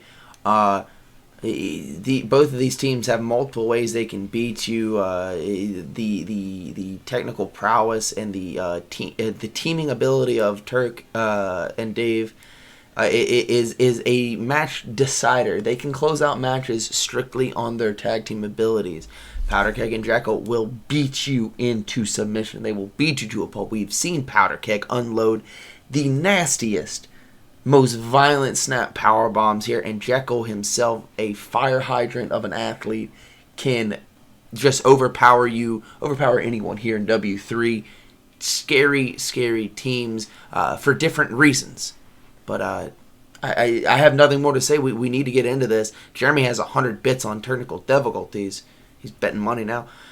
Holy hell. Technical difficulties, Blessed Brutality Alliance. Let's go ahead and get into it. No strangers to one another. Just another meeting, but with contendership hanging in the balance.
That harmonica is threatening. Former tag team champions ready to go to war, ready to fight, ready to throw hands, and this tag team does that just about as well as anyone. Former tag team champions with not nearly the reign that you know they wanted, that the legacy that they wanted to be created in the W3, and definitely looking to get back there with a little Jekyll powder. Both corn-fed, one white lightning bread. Dangerous tag team. Real organic country boys. You could say that. Oh my God! Whoa! Whoa, wait. And right there, we got the game plan for both of them. Powder Keg looking to show that the Blessed Brutality Alliance is looking to use their strength and power to put away Turk and Dave tonight. Turk saying, not so fast. We got the moves to get around that shit and we're not scared of it. Powder Keg is a large individual. But you will see these guys be able to lift Powder Keg. He's been taken off of his feet before by this team. No problem. Absolutely. I've said it multiple times. Dave Karolinko, pound for pound, is one of the strongest competitors here in the W3. Doesn't know his own strength. No, he doesn't. They eat a lot of steaks. Whole lot of steaks. Saladine's Bloody Rare Steaks, actually. One Yes. of our longest and most prominent sponsors here in the W3. Oh my God, there's a mollywhopping going on in the corner that we can't see. Well, the truck is trained to stay on the in-ring, the legal action here. While Turk and Powder Keg were exchanging a few blows, the legal men are Dave Karolinko and Jekyll, so... Going to the leg there of Jekyll. Boy, this might not be smart, but I'm again, telling you, Karolinko, do those not elbows, underestimate Karolinko. those elbows. And working on the legs, the legs and the lower back are what that gorgeous Samoa backbreaker that he likes to go to, and he has critical people with that before. Doesn't matter how big you are, he will tear you apart. Into the corner goes Karolinko. Picking Powder Keg up, body slamming. Not much problem there. Now, longer this match goes, the more difficult it's going to be to lift these individuals. That being said, they're not going to be able to counter the offense that technical difficulties are going to bring to them. They won't have the gas in the tank. Absolutely, but if you notice, Big Dog, what Turk is doing more often than, as you say, lifting these big guys, is more using their weight against them in these judo-like throws. Yes. That's not putting any exertion on him. That is twisting and using your opponent's body weight against them. That is smart wrestling against guys with the size advantage, like Blessed Brutality Alliance. Into the ropes. What has he got planned here? Just knocking him to the pavement, the canvas, I should specify. The pavement? Yeah, good God. Maybe imagine. if they pull these mats away, but I don't think it's going to get like that. Powder Keg's out maybe when there. Pajaro was out here. He keeps rolling him up. He's going to get him.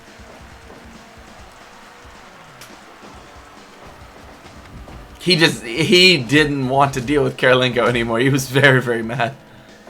Well, he is kind of like an annoying little brother. Just kind of keeps pestering you. Tear you apart. Lift it up there, and then right into the Boston Crab. Just fucking shoved his ass off. Ooh! And that crab again is going to do the same kind of damage work that Karolinko needs when he slaps on that backbreaker. Went low to Powder Keg's leg. They definitely have a game plan. It's just all matter of if they can outlast the power moves of Powder Keg and Jekyll.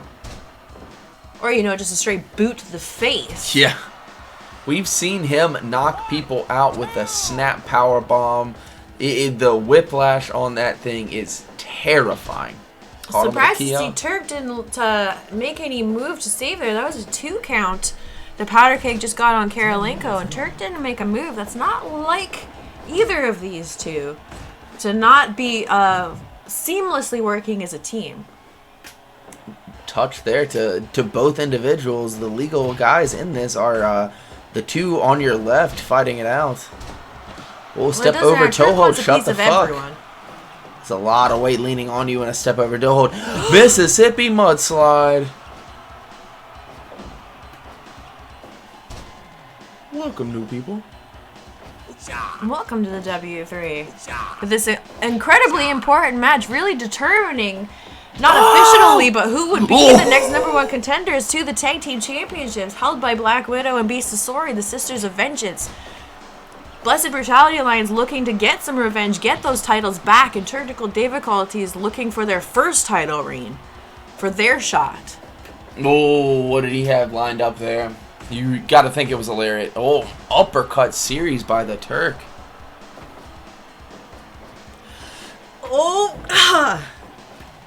Karolinko waited and watched and took advantage of the fact that that's just as much weight coming down as you're suplexing someone. You are still landing on your back. Of course. He said possibly the most dangerous individual in W3 just with his mind alone. Karolinko? Yeah, and he can throw him. Look, he's throwing him with Powder Keg. He should not be able to last that long in just a slugfest with this monster. Listen, you go tell Karolinko he shouldn't be able to do that. No, I don't want to do that. He's so much better of a wrestler than I ever was when I was active. Dave Karolinko is like our bumblebee. A bumblebee, physically speaking, shouldn't be able to fly. But it does. Dave Karolinko shouldn't be able to exchange hands with Powder Keg. But he does. Doesn't think twice about it. Into the corner. Sends him to his own corner. That was a mistake. Jekyll getting the tag there. They could have repositioned. Speaking of repositioning his spine with that. He's going to float over into the crab. He's going to keep him there. These are the two legal individuals. And the Turk, well, you were talking about Dave being smart, Dave being a strategic, a methodical wrestler. Turk is just ornery. Turk is mean. He's pitbull. Turk will fight you. He doesn't care who you are. He missed that elbow drop, and he got caught with that European uppercut again, and then that quick snap suplex. And that beautiful twisting. Trying to get him to break. He was just holding on to it. That's what, as you said, Pitbull. Pitbull's a really good description of him. He gets hold of something and he's not letting go. Unless you punch him in the face. And Jekyll working that shoulder that Turk's been working on.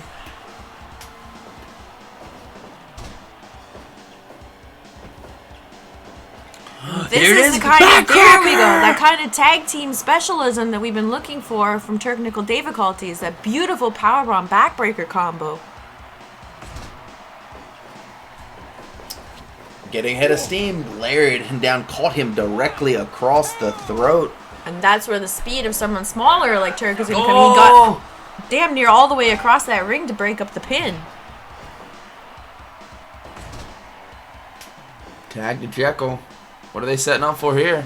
Into the ropes. Oh, he just ran into a wall that is the Appalachian Oak. Powder Keg. Literally turned around from jumping off the ropes and ran into Powder Keg. And Turk there again. Well, they just decided against going for that diving headbutt this time. Probably smart.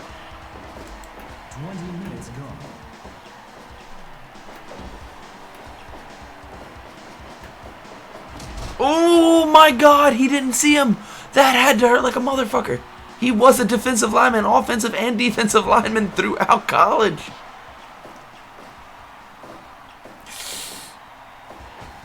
Again, Turk keeps looking for that diving headbutt, I think.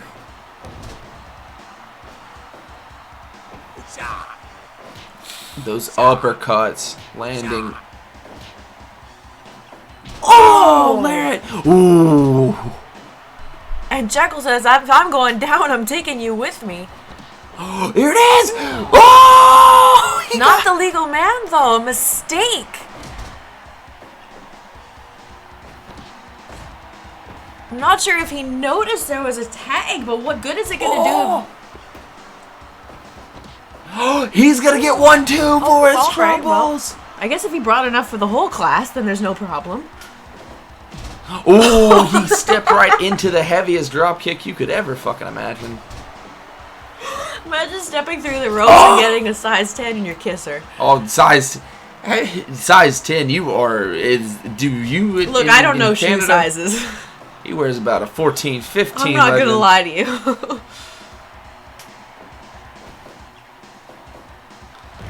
Oh, there's one of those snap power bombs. Using what looks to be a Texas cloverleaf, otherwise known as a Samara backbreaker. In 2, that's going to be it right there. Oh, look, he's... Oh, these two want to still go. These two still want to go. Oh. Physician bomb indeed, Maddie. Spine tingler. Woof. Blessed Brutality Alliance getting it done tonight. They needed that one. Damn. You know, I'm not going to hide my disappointment. You know how much I love technical difficulties, and I really feel like Turk and Dave will get their chance. Their time is coming, but obviously it's not quite yet. Because Powder Keg and Jekyll, the Blessed Brutality Alliance, are not finished playing in the tag team division yet. They are not finished. They are not satisfied with the way their first title reign went, and they want another shot at the Sisters of Vengeance to get those tag team titles back and make a legacy for themselves as the champions here in the W3. And I feel like after that, they're going to get another shot. They are still number 1 ranked, and with a decided victory over Turk and Dave, who just had 2 very strong victories. Absolutely. In the past couple of weeks, you have to assume that SOV are going to be ready to defend their tag team championships sooner than later.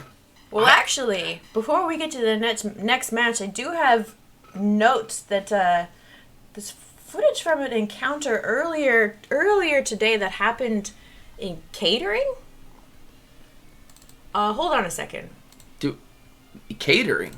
What happened in catering? Nothing ever good happens in catering. Well, I don't know. Let's find out. Other than delicious food.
What's going on with these guys?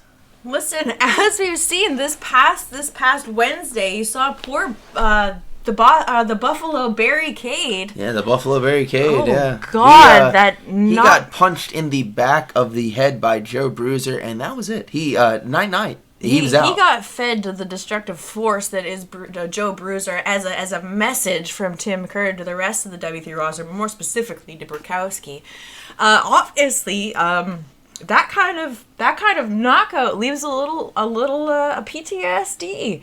He looks like he's on a hair trigger back there, but not the only ones, as you saw with Jerry Kaplowitz and Robbie Joggers, who have had a number of run-ins with Sumo Joe recently. Joes. So apparently it's something to do with the name, because Joe Bruiser and Sumo Joe have bullying. Bullies? Yeah. Bullies? Bullying. Yeah, it's a good word for it. Bullies. It's nice to see the boys are bonding, though.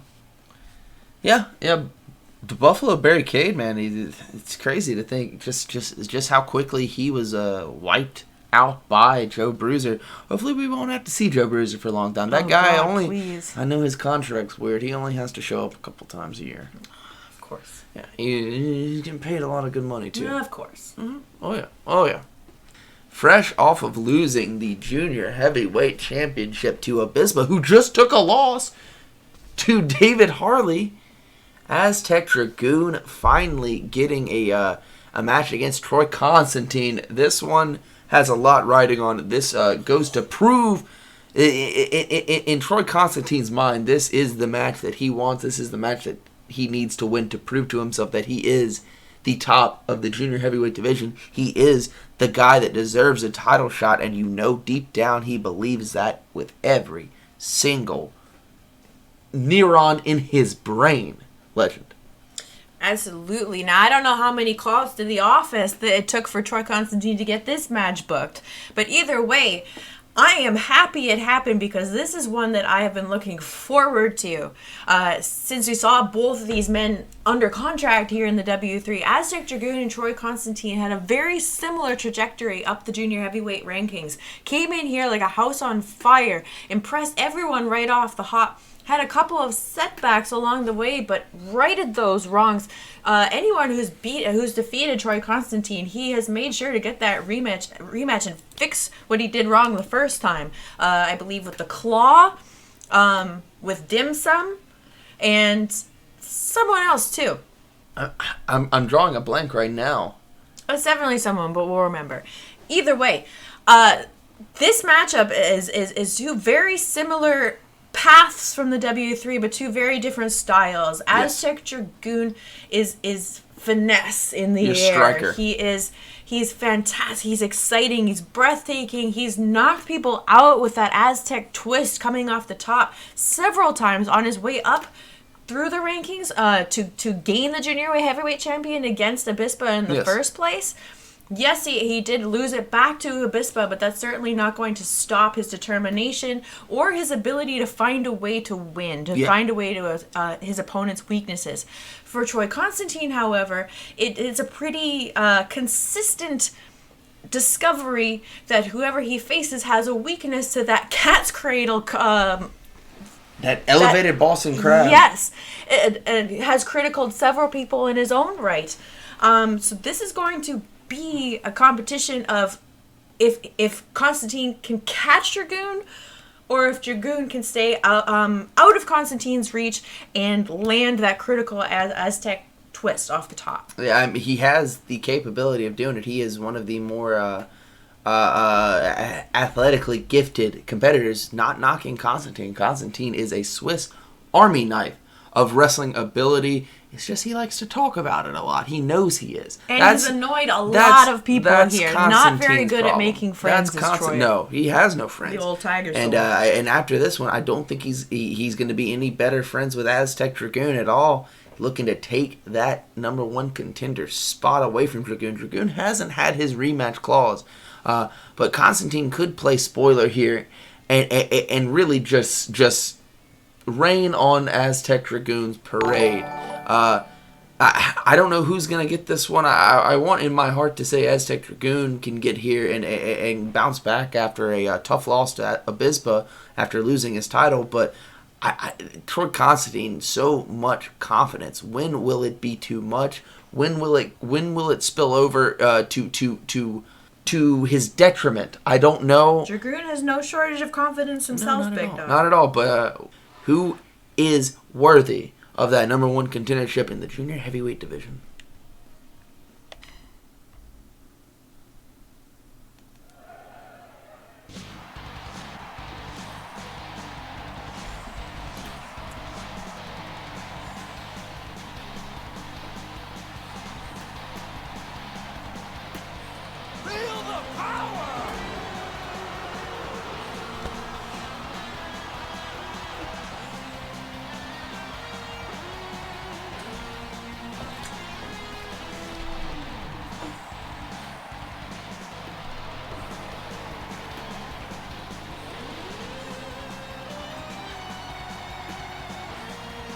Slips Cat would be so happy.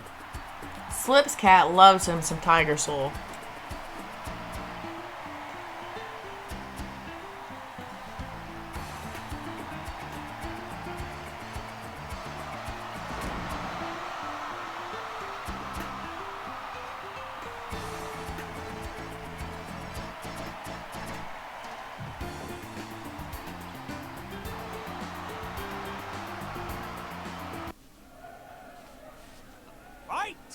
Here we go. This one has been anticipated for a long time. Back body drop. Immediately a disrespectful kick directly across the spine. I shouldn't say across the spine, down the spine. Yeah, that toe catches you right in the tailbone, Big Dog. You're going to feel that tingle for the rest of the match. Constantine was ready for the counter off the top, took a step back, and then just socked him one. Got caught in that Jaguar trip there. Beautiful arm drag.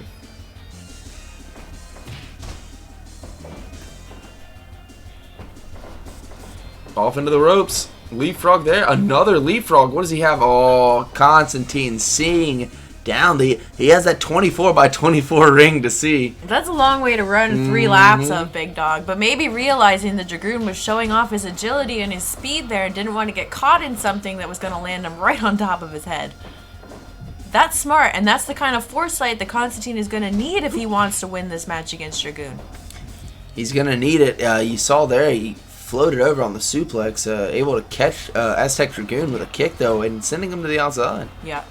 Dragoon is definitely one who's difficult to stay one step in front of, not because he's literally one of the fastest guys on the roster here, but because mentally he is always thinking one step ahead too. He came into this match knowing Troy's weaknesses, knowing Troy's ego is what gets into his head, and he's going to find a way to exploit that.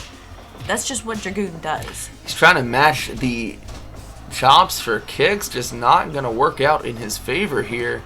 What Dragoon is really good at is getting at you, getting at your tolerance, getting at your patience. And Troy doesn't notoriously have a lot of patience. If he can get in his head, if he can get him mad to making a mistake. What does he got here? Oh, beautiful counter, landing all of his body weight directly across the shoulders of Aztec Dragoon and then kicking him in the little Dragoons. And that was a perfect example. Troy needed to stay one step ahead and anticipate what Dragoon was going for and turn it around on him.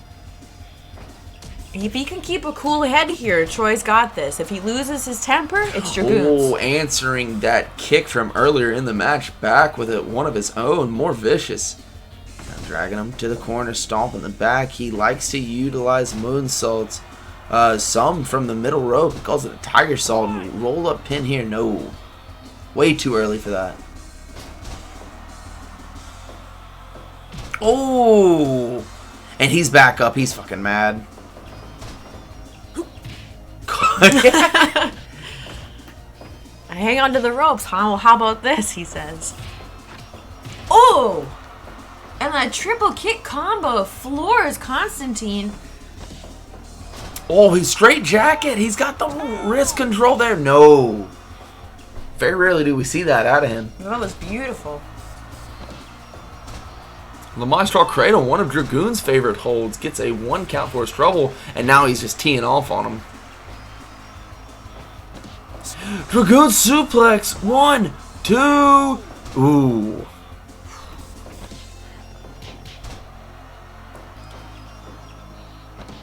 Le Maestro Cradle again. Dragoon is definitely looking to get in Troy's head. Dragoon suplex immediately following that straitjacket suplex. saying, hey, I have multiple ways to drop you on your head, P.S.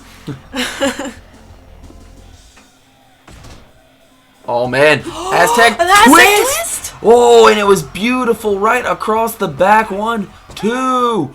Oh. Into the corner goes Dragoon. He's walking him down. And you Where's notice... he going? Whoa! Oh! Triangle drop kick. He's out here in front of us. Oh, a little cat and mouse game here. Power bomb, and he normally likes to go for the cat's There's cradle. that cat's cradle. Bending him to his will. We've now Oh my seen God. both men go for the signature move that is critical to multiple opponents. This match still going. Oh, his head bounced off the bottom buckle, Legend. That isn't a good landing.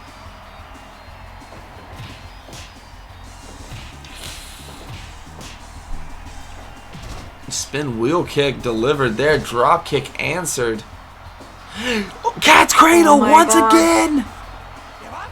He's got that. Oh my God! I think the flexibility of Dragoon helped him there as his shoulder just popped out from under him. Well, that was one thing, and we speculated once on if those big shoulder pads help at all blocking chokeholds. Oh Look my at God, this. an arrogant pin. And that's what I'm saying. If he can get out of his head, look at that cockiness showing, that arrogance, that pride, that just gets to him and gets in his head. That's the kind of thing that the Dragoon is looking to exploit here. Right into the corner. It's where all those cross beams meet. It's the most painful. I keep getting distracted mid-sentence because these guys are so exciting to watch. Into the ropes. What does he got planned here? Oh, face crusher. Oh, he might have landed awkwardly.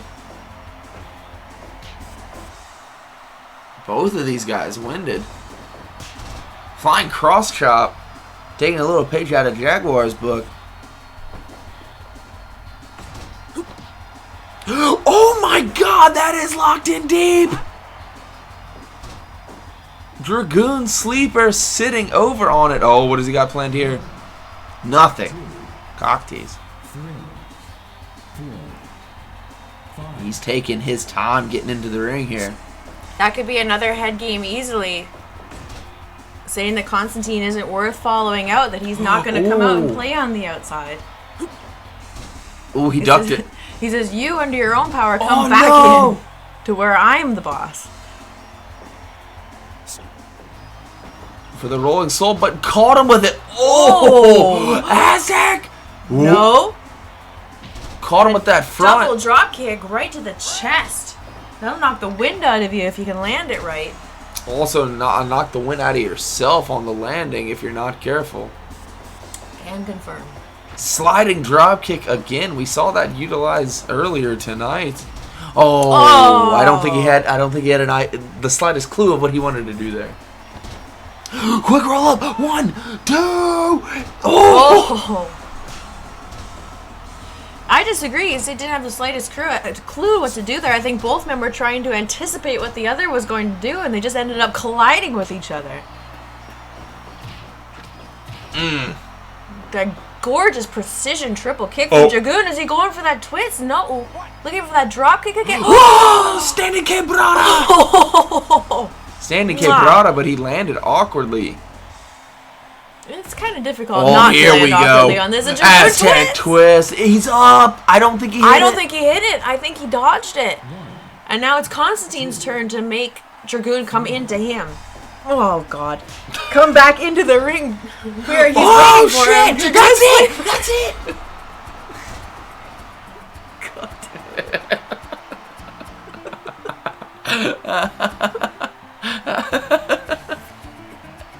Yay, Dragoon. Dragoon getting it done. Dragoon getting it done with the Dragoon clutch there. Easily one of the most painful maneuvers in professional wrestling today. In this case, it's getting shit on Troy.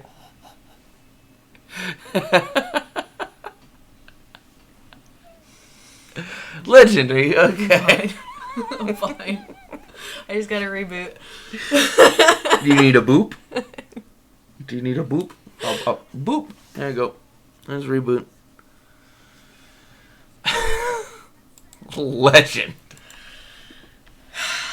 Good shit. Aztec Dragoon. All right. Aztec Dragoon bouncing right back after his title loss. Impressive victory here. Almost 20 minutes going with Constantine. Constantine showing that he can hang with these guys. He is... I don't think that was ever in question, Big Dog. What is in question here, though, is what we've seen. And what I touched on before this match was that Constantine goes back and makes sure he rights the wrongs that have happened. And you know there's going to be multiple calls to the office after this match because he's going to want a rematch. He's going to want a second shot at Dragoon because he wants to right the perceived wrong that was done to him tonight. I guarantee you this is not the first encounter that we've seen between the two. We will see Tiger versus Dragoon again. What we are going to see here in a second, though. Be still my heart. This is going to be incredible. I am ready for this one. We will see the Uprising. Blackheart and Shaman taking on Bloodbolt, Bolt Jameson, and Bad Blood. This is going to be fucking killer, dude. I'm so fucking ready. I've said it time and time again. The Uprising is in my opinion the best tag team in professional wrestling today. Bolt Jameson and Bad Blood have the chance. They have the ability. They have the natural given gifts of some of the best professional wrestling I've ever seen. They can just do it. If they can string together as a tag team, they will have gold around their waist. It's only a matter of time. We've said it before. Bolt Jameson, 24 years young. He is one of the most fastest uprising competitors in professional wrestling today. He will be a world champion. It is only a matter of time. Not much is going to be able to stop him. But right now, looking down the barrel of a gun, and it is loaded with possibly the most steamrolling. I don't know. He's got enough momentum, even in losses. Blackheart, in particular, is a absolute force in that ring, and Shaman not too shabby himself. He's gotten all-important wins. I mean, Shaman just knocked off Makio Kronos here recently. And Blackheart doing the same to Executioner. However, their last time appearing as a tag team was against Wu Fang and Makio Kronos, which they did not come up on the winning side. No. Not to say that they're not... I completely agree with you. They are definitely one of, if not the best tag team in the W3. Their synchronicity is second to none. Yes. They have incredible meshing ability. They've really grown together as a team. Just two tough sons of bitches, too. Absolutely. But on the other side, you have this raw power, this raw talent, and as you said, the 24-year-old Bolt Jameson that has really taken to the tutelage and teaming with a veteran the likes of Bad Blood. You saw like very, very short time together as a team, really forming a unit, really this bond, this union was formed in a mutual hatred for the Chee Dynasty. Sometimes that's what it takes. Sometimes you are born in blood. Yes. and the two of them have fused together so seamlessly. They work together amazingly. We've seen tag team maneuvers out of the two of them that you don't see in teams that have wrestled together for years as a team. And that's going to be something that possibly throws off the Uprising, because you saw something similar in Wu Fang and Kronos. As if the two had been teaming for years, moving together, and I don't think the Uprising saw that coming. And if they underestimate Bloodbolt in a similar fashion, I think that will be the fatal mistake. I'm leaning towards Uprising. I really have a hard time betting against Blackheart right now, and I have a hard time betting against the Uprising as a team. This is... You do that. I'm not going to go bet against my boys. Come on. I know. Believe me, I know. But they are a tag team. Tried and true, they are a tag team. Both Jameson and Bad Blood are amazing professional wrestlers. They have to pull something special out here. And you know what? They have the capability of doing just that. But I'm ready to get into this one. I cannot wait a second longer. Match of the year possibilities right here. The Uprising. Bad Blood, Bolt Jameson, Blood Bolt. I'm going. Chat, this is going to be fucking awesome.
Where is he?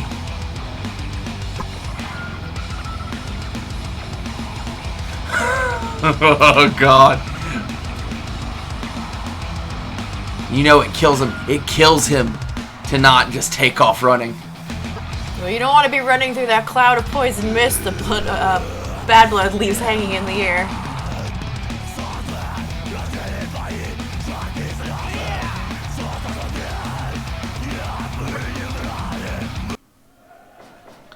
Oh my God, these two are the guys starting.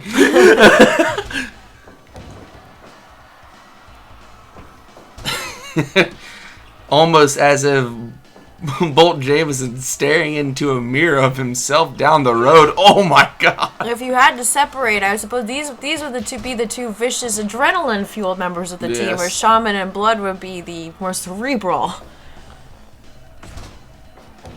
Bolt Jameson on schedule. I mean, similar. I don't want to say similar builds. Bolt Jameson only 5'10" at 255. Legend. He is a hydrant. Powerhouse.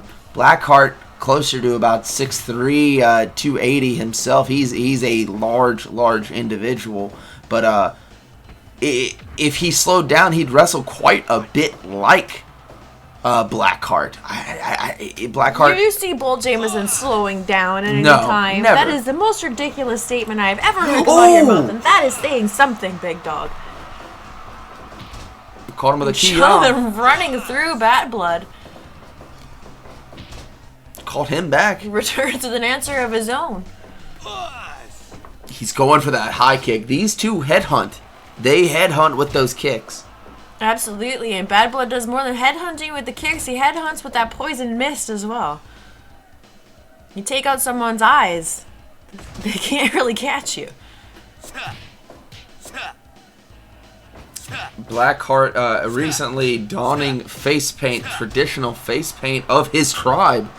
He is growing so much, getting into the mindset of he again already a champion, getting into the mindset of somebody destined for great things. Both of the weird that Shaman's the only one without sans face paint in this match. Well, he wants to stand out. I think he wears it for a different reason.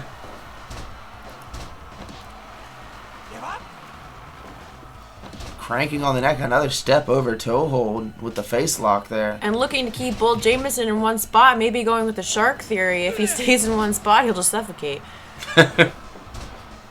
Snapmare down. Dragging him to the... trying to drag him to the corner. What do we got here? Elbow drop to the back of the head. I don't know. I think Blood moved on that one. Ooh, to the back of the head. Speaking, he's right back up, and he is getting and gnawing on the face. Something Blackheart does himself. He will not shy away from that shoulder tackle. I'm surprised there. we didn't see a retaliation. And Blood wisely backing up to get Bolt in here. Neck breaker there, dropped him perfectly. just the speed that he lifts his opponent into the air. Oh, you'll be off your feet before you know what happened. Explosive. It's really like if Abispa was 3 inches taller and 60 pounds heavier. Oh, and faster somehow.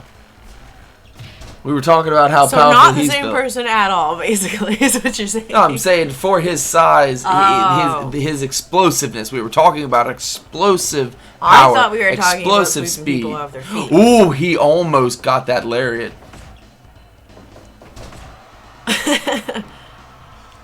Looking to take out those knees of Bolt Jameson. Bolt came to a little quicker than expected and answered with a back elbow to Blackheart's face. Man, he is not happy. Oh, Generally, right to the first one to go for the weapons of any of these four men. Blackheart is not one to shy away from getting down and dirty in this ring. No, never has been. He grew up pit fighting. I mean that very literally. Well, that'll toughen you up real quick. Ooh, trying to separate that shoulder. Trying to separate Shaman's foot from his midsection. Jesus. I don't think feet are connected to the midsection, big dog. Going to the eyes, very smart. Maybe softening the old eyeballs up for a Hey, you gotta prepare miss. for anything. A little. It's like scoring a steak before you marinate it, you know? Get a little roughage in there and then spit the poison in. Bad one knows what he's doing. This ain't his first rodeo. Absolutely. Uh-oh! And leftover barbed wire bat. He tried to. Speaking of pop him in the scoring head. of meat, that'll get some scratches going in you. I have a prime subscription by Trumbull coming in here for some W3 action tonight.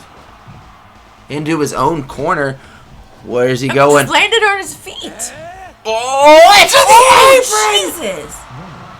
And this is broke down. Shaman and Bad Blood quickly joining the fray, and now Bolt's had enough. Not usually one to go for weapons himself. No, but he knows what's at stake he's here. fucking done at this point, and everyone now.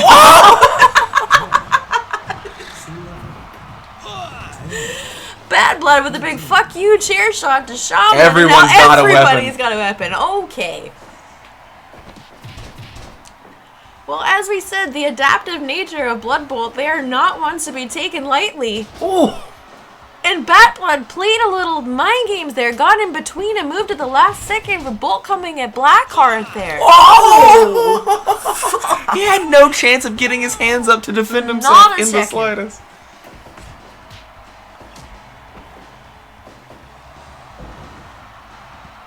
My God. And Blue Shoes has finally restored order in this tag match, though we do have a plethora of chairs and a barbed wire bat over in No, Blood he's not going Bolt's to move corner. those either. Oh, no. Well, that would is require it? him lifting his finger. Oh! Just dropping him on that pile of weapons. And now dragging him over that barbed wire bat. Able to make the Jesus, tag there, Bolt, needs who to. hurt you? Power bomb neckbreaker combo.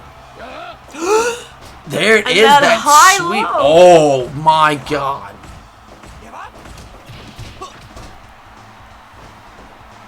Front face lock there.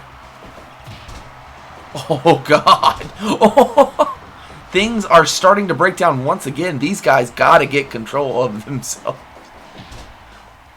Caught him with a knee directly in the midsection, like the point of it. What does he got coming here? Ooh, went for a lariat. Ducked that one and goes for Bad Blood and makes the tag. Oh my God, no. You never want to do this. Just those clubbing left hands across the ear. I was surprised too. Usually Blood goes for kicks in those strike exchanges. I don't know why he would go for fist to fist with Blackheart. Never. Wouldn't be my first game plan. Leg drop to the back of the head here. Shaman looking to take some semblance of control. He's going to go for that top rope knee drop. There it is. He needs to go for the pin now. Ugh. And Jameson's got to get there. Ooh, I don't think he did. Hook kick. into his own corner. Where are we going? Rake in the eyes! What does he got here? I have a feeling Blackheart might have grabbed his foot, giving Shaman that extra incentive to rake his eyes. That was the wrong corner to be doing that in. Pow! Oh! Onto But the Jameson bottom. is the legal man. And now dragging Blackheart across that bar, bashing his head onto the chairs.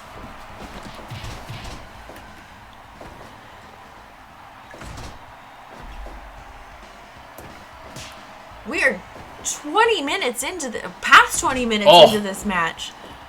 And neither team showing any signs of slowing down. That choke bomb from Jameson right in their own ring, or right in their own corner.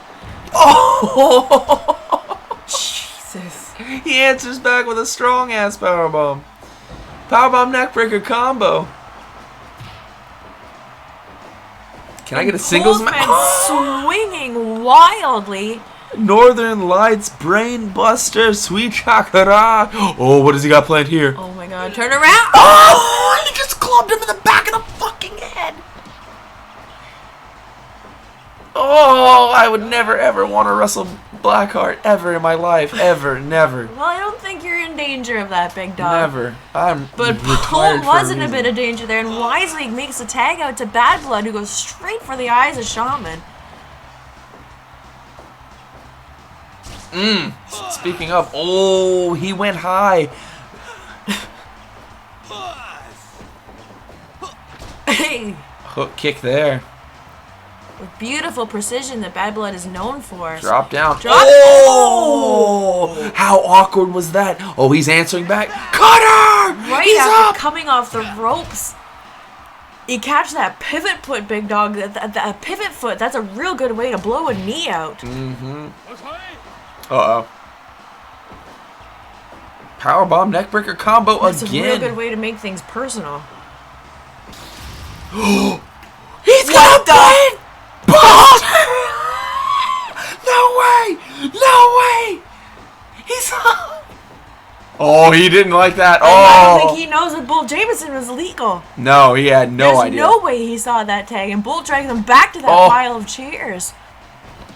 Oh, and he's paying for it. And he is bleeding everywhere. Oh, an STO on that pile. Can he take And you're advantage? right, Bolt is leaking profusely. Oh, he's going to open it up more. Kick the back of his knee. Bad Blood's not having Oh, this shit. son, he got the distance. He's back up, and is he going to make the Catch tag? him.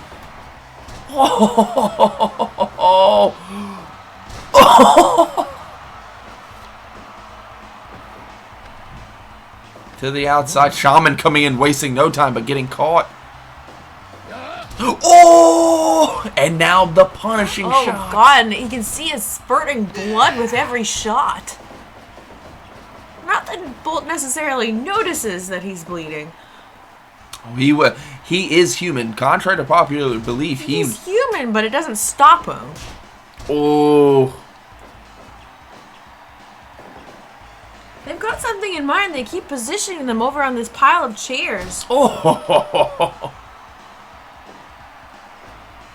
You have to imagine Bolt Jameson would love to hit that deadbolt onto a chair or a barbed wire bat if given the opportunity. And He got caught! Cutter, he's back up! The fighting spirit is alive! 30 minutes gone. And you hear the announcer, 30 minutes gone in this match and no sign of slowing down. Oh! Oh, yeah, he wasn't right. He was still out on his feet. Yeah, well, we're going to keep adding to that. Oh, sliding lariat! Oh! He needs a tag. He is bleeding a lot, Legend. Yeah. Could this be one of those scenarios again? Beautiful butterfly suplex, and he's got him in the corner. Oh! What the hell was that? Oh! That's Crossbody! a long way to go for blood. Ooh. Oh. Oh! He is fired up. After dropping Shaman on his head, What is is he going this? for with back? Oh my god! Right in the center. I think Shaman was lucky to get there in time. Bull Jameson my is God. fired up right now. You remember when I said this has match of the year possibilities? We are seeing it full force here. Oh, rolling clutch. I think he's going to be too close into the ropes. Come on. Yeah. Oh, shit. Oh, shit. He missed. He overshot. That could be the turning point of this match. And you don't see Bad Blood take to the sky that often to the outside, aside from his moonsault. Oh, my God. Oh, my God. Hook kick. 16, 17, 18. Oh, my God. Who? Okay. I'm not going to lie to you. I lost track of who was legal there. I didn't know who it was that was stuck on the outside. Because we got close there within 2 seconds Oh, of the no. count out. Oh, God.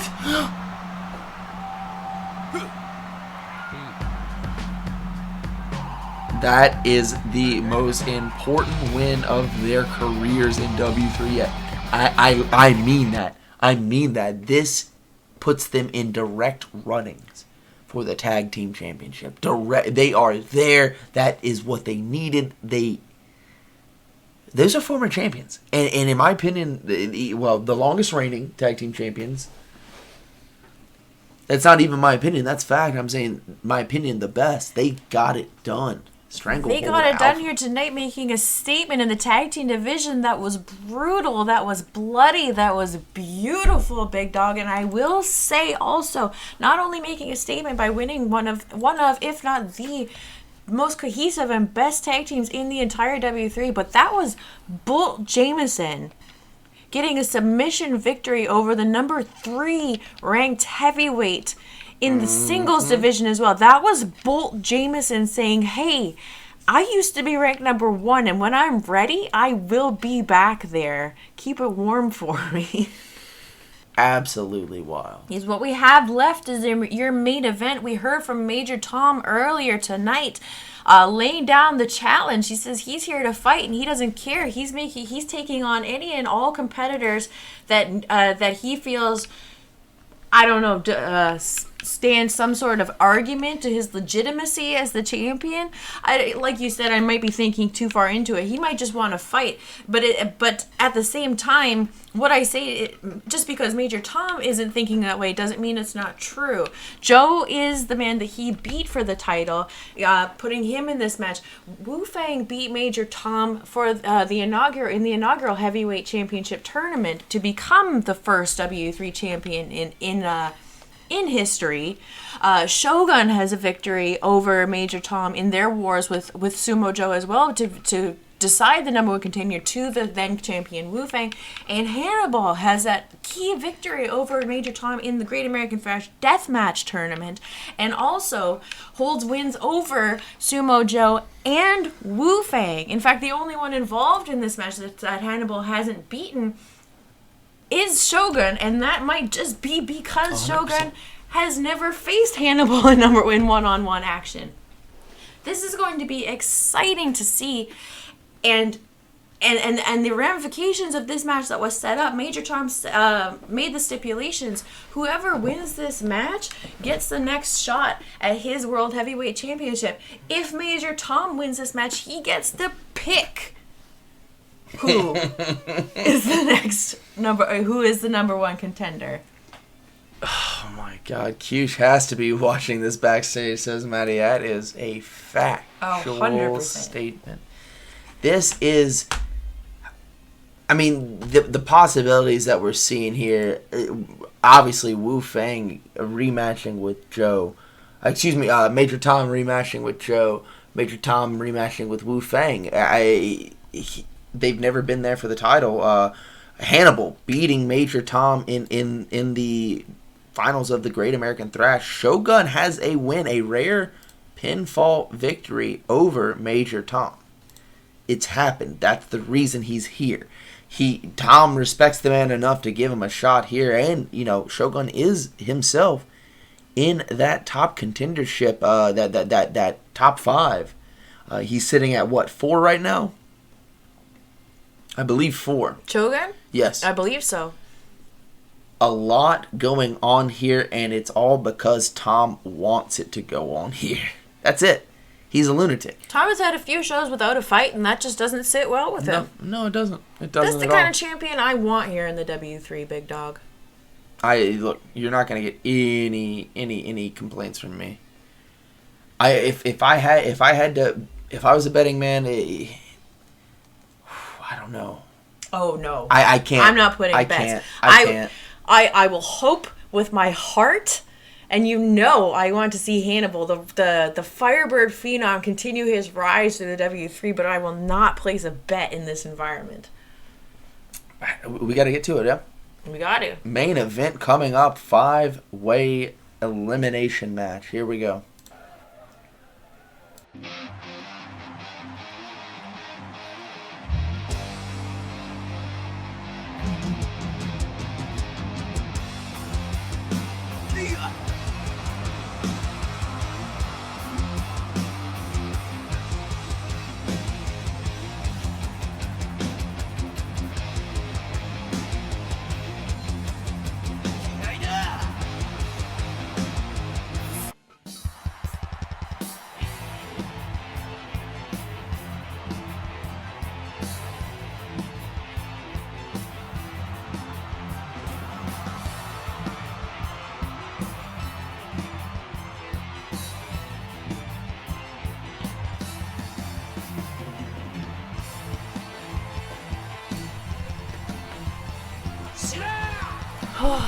Some of the most important matches in any of these men's careers.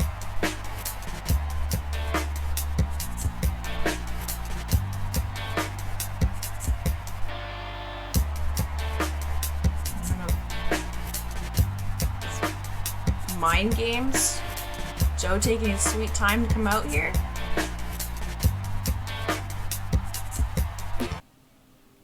I'm getting word from they're just going. Joe's not at position. I didn't really see him around. What the hell? He's not showing up. We're just going to. All right.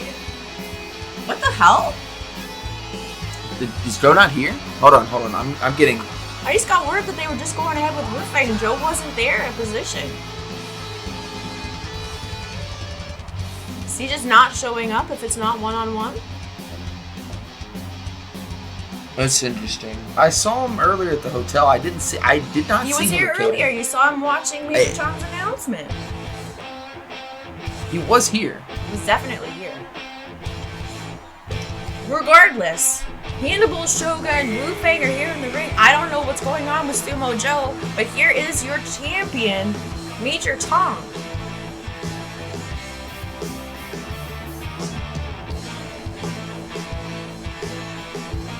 That's. So what we were told was going to be a 5-way is only going to be a 4-way. I don't know. I can't explain it, big dog. I don't know what Sumo Joe's problem is. That's a big. You have to assume with his arrogance, he decided that if it wasn't a one-on-one rematch and he didn't want to be a part of it. I don't agree with that. Call Joe whatever you want. He's not a coward. He's gonna come in here and he's gonna fight because he does believe that he is superior, physically superior. That's than true. everyone here. It is strange that he would let something get in his way, get in his mind, to not even show up to the backstage area. He wasn't ready. His music was playing. I mean, that's every wrestler's nightmare. You're not ready and your music's playing. We have that again. Oh my god! Oh! Tom's up. We can't speculate much more on this. We got a match to call. We got a match to call. Insane main event to call. Oh my god! Those straight punches and then the technicality to drop into that Jaguar spin, the Jaguar trip, I should say.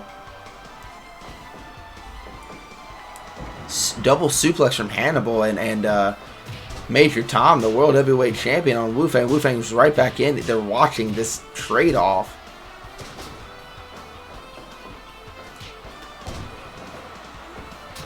Right to the eyes of Wu Feng. Tom will not hesitate to absolutely take every single advantage and bend them to his will. Oh, absolutely. Tom will not hesitate to take any sort of advantage that comes his way whatsoever.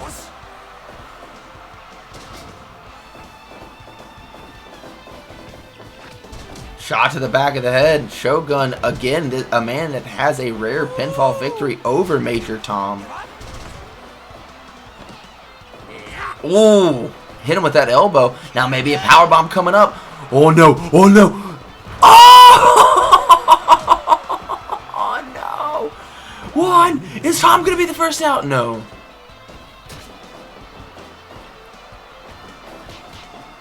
One-two punch there by Tom.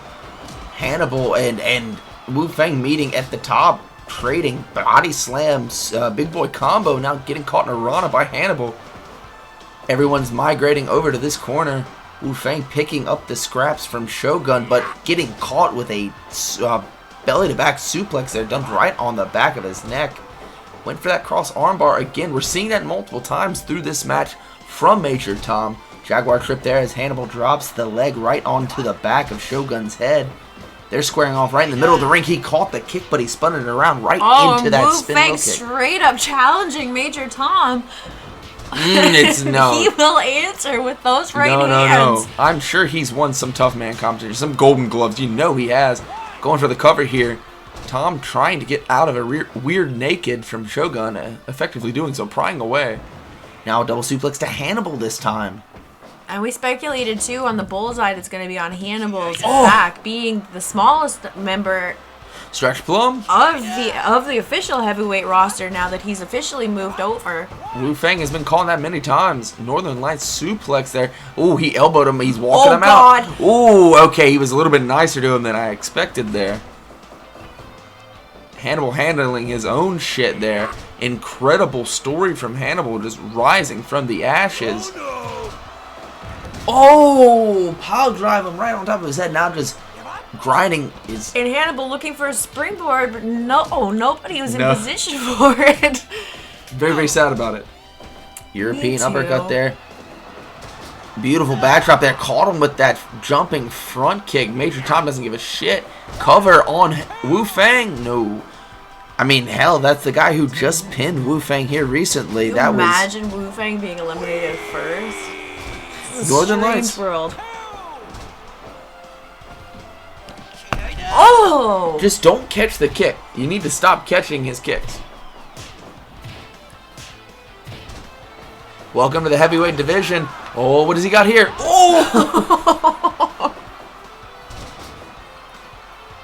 Double arm suplex there, sending him over. Oh, Blue shoes for the second time tonight. Oh! And re-split that wound open by the looks of things. But enough about him. I'm overselling Blue Shoes. Oh man, they're stacked up. I'm piled up Wu Feng and Shogun in the corner. Now you've mentioned many times that Wu Feng and Shogun came up together. Is that correct? Yes.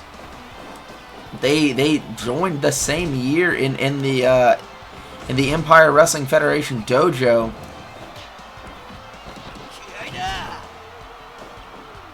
Ooh, elbow. Tom needs to take him seriously. Oh! Shogun taking that route, taking the necessary tactics there. Listen, Tom's not going to hesitate, so why should anyone else? Oh, two-piece combo to the back of his head, and he's feeling it.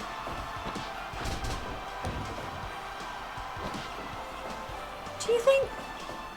Remember, did you see in catering that, like, the boys were talking about having Joe problems? Oh my god. I don't think they did any. I don't think that they have the gall. That's just me personally. No, that would just be another beating. Yeah. Neck breaker there. I can't help but to speculate, but again, we have what really is a trial by fire for Hannibal here in the heavyweight division. Oh, what has he got in store? Oh my god! Hannibal's no fool. You see him going through this match with his hands up, knowing that those kicks from Shogun and those forearm strikes from Wu Feng can come at any time. Those forearms. Oh my god! He just did it. He just criticaled Major Tom. Oh! Hannibal just knocked out our champion. With the deal. There will be a #1 contender decided in this match. I'm And telling Tom you, is I gonna don't care who wins this. I know Tom, and I know he is not going to. Shooting star press! Do you want table saw, Tommy? Because that's how you get table saw, Tommy. He's taking a nap. Hannibal, be careful.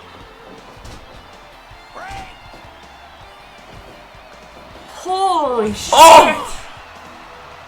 I mean, immediately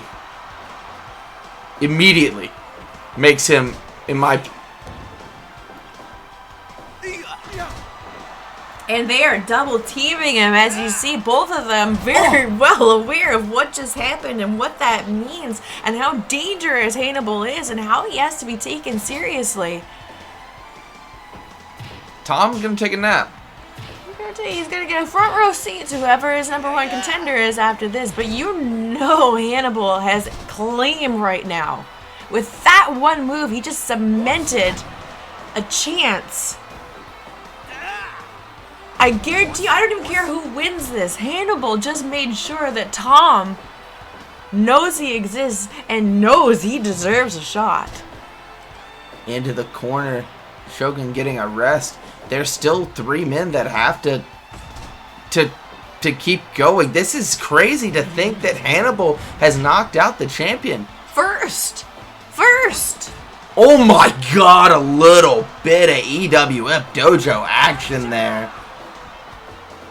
Oh, he just bounced off the turnbuckle, big dog. We are seeing a rare form of Wu Fang here. That's where Hannibal's size is. Oh, no! God. Oh my god! Wu Fang is a murderer! Beating him on the back of the head. What is he doing? Hannibal, take a second, buddy. Oh! Whoa! Gorgeous. Ooh.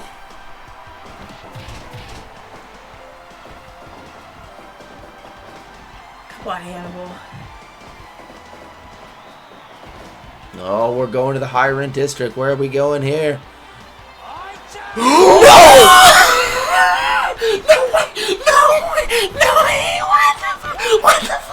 What the fuck?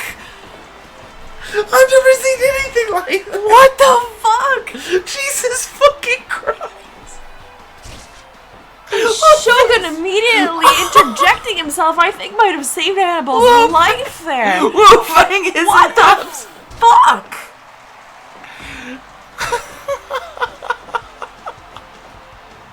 How is he still standing? Oh my. Tom is taking a long nap. Oh my god. Oh. The damn. Heel? Right behind his last victim? Oh. Oh my god. Oh my god. Oh. Oh. Jesus. Oh. Fucking fight forever. Fight forever. No, for real though. Tom just taking the longest nap. He's having table saw dreams, baby. Oh shit. We are 26 minutes in. What are you doing, Wu Fang? Challenging the little guy. And knocking him on his ass. I would really, the killer instinct that Wu Fang is showing tonight is very horrifying. It's a side of Wu Fang that we see show itself generally at this point in the match, but it's usually when shit gets real. Shit got real as soon as Major Tom got knocked out. Oh my god! He is a fucking warrior! Oh my god! Oh, he got him right behind the ear. You know how many times Wu Fang has As he was going in for those elbows on Hannibal, Shogun took the moment of him not paying attention to him and caught him right behind the ear with that toe kick. Oh! Wu Fang at the top. Going for the crossbody! He missed. 450 to the back. Caught him. Oh God, this whole match is a chess game. And they're doing it all on top of Tom. Well, Ooh. Paying respects to the corpse of Major Tom. he's over there sitting in his tin can right now. Tom wanted this indeed, Little Wolf. 30 minutes left. Oh, who's getting it? Oh! I wonder what the original announcement was. It might have fared better for him. The deal! Oh no! Here's where Shogun's gonna fuck up. No, I don't know. Shogun doesn't want Hannibal to get that momentum behind him. He already knocked out the champion. If he took out Wu Fang as well with the deal, You know that Shogun. Oh, he might have saved his life. and Hannibal lands on his feet. Ooh. The little firebirds. He might be seeing red. You might see it here tonight. Shogun might throw this all away for the sake of beating Wu Fang. You know as well as I know he needs those wins back. In his brain, he needs them back. In a very similar way that Pachteka had that obsession with beating Hannibal, Shogun definitely has that same obsession with beating Wu Fang. You're right. He is chopping him in the side of his face. Wait, he's gonna get a better view on this side. Oh! Just slaps Wu Fang for good measure. Did he get him? He got him! Wu Fang and Hannibal. Hannibal is now officially pinned. Every single man that was involved in this there was no match. pin for Tom. No, but he pinned Tom before. That's what I'm saying. Right in the middle of the ring. 2, 3.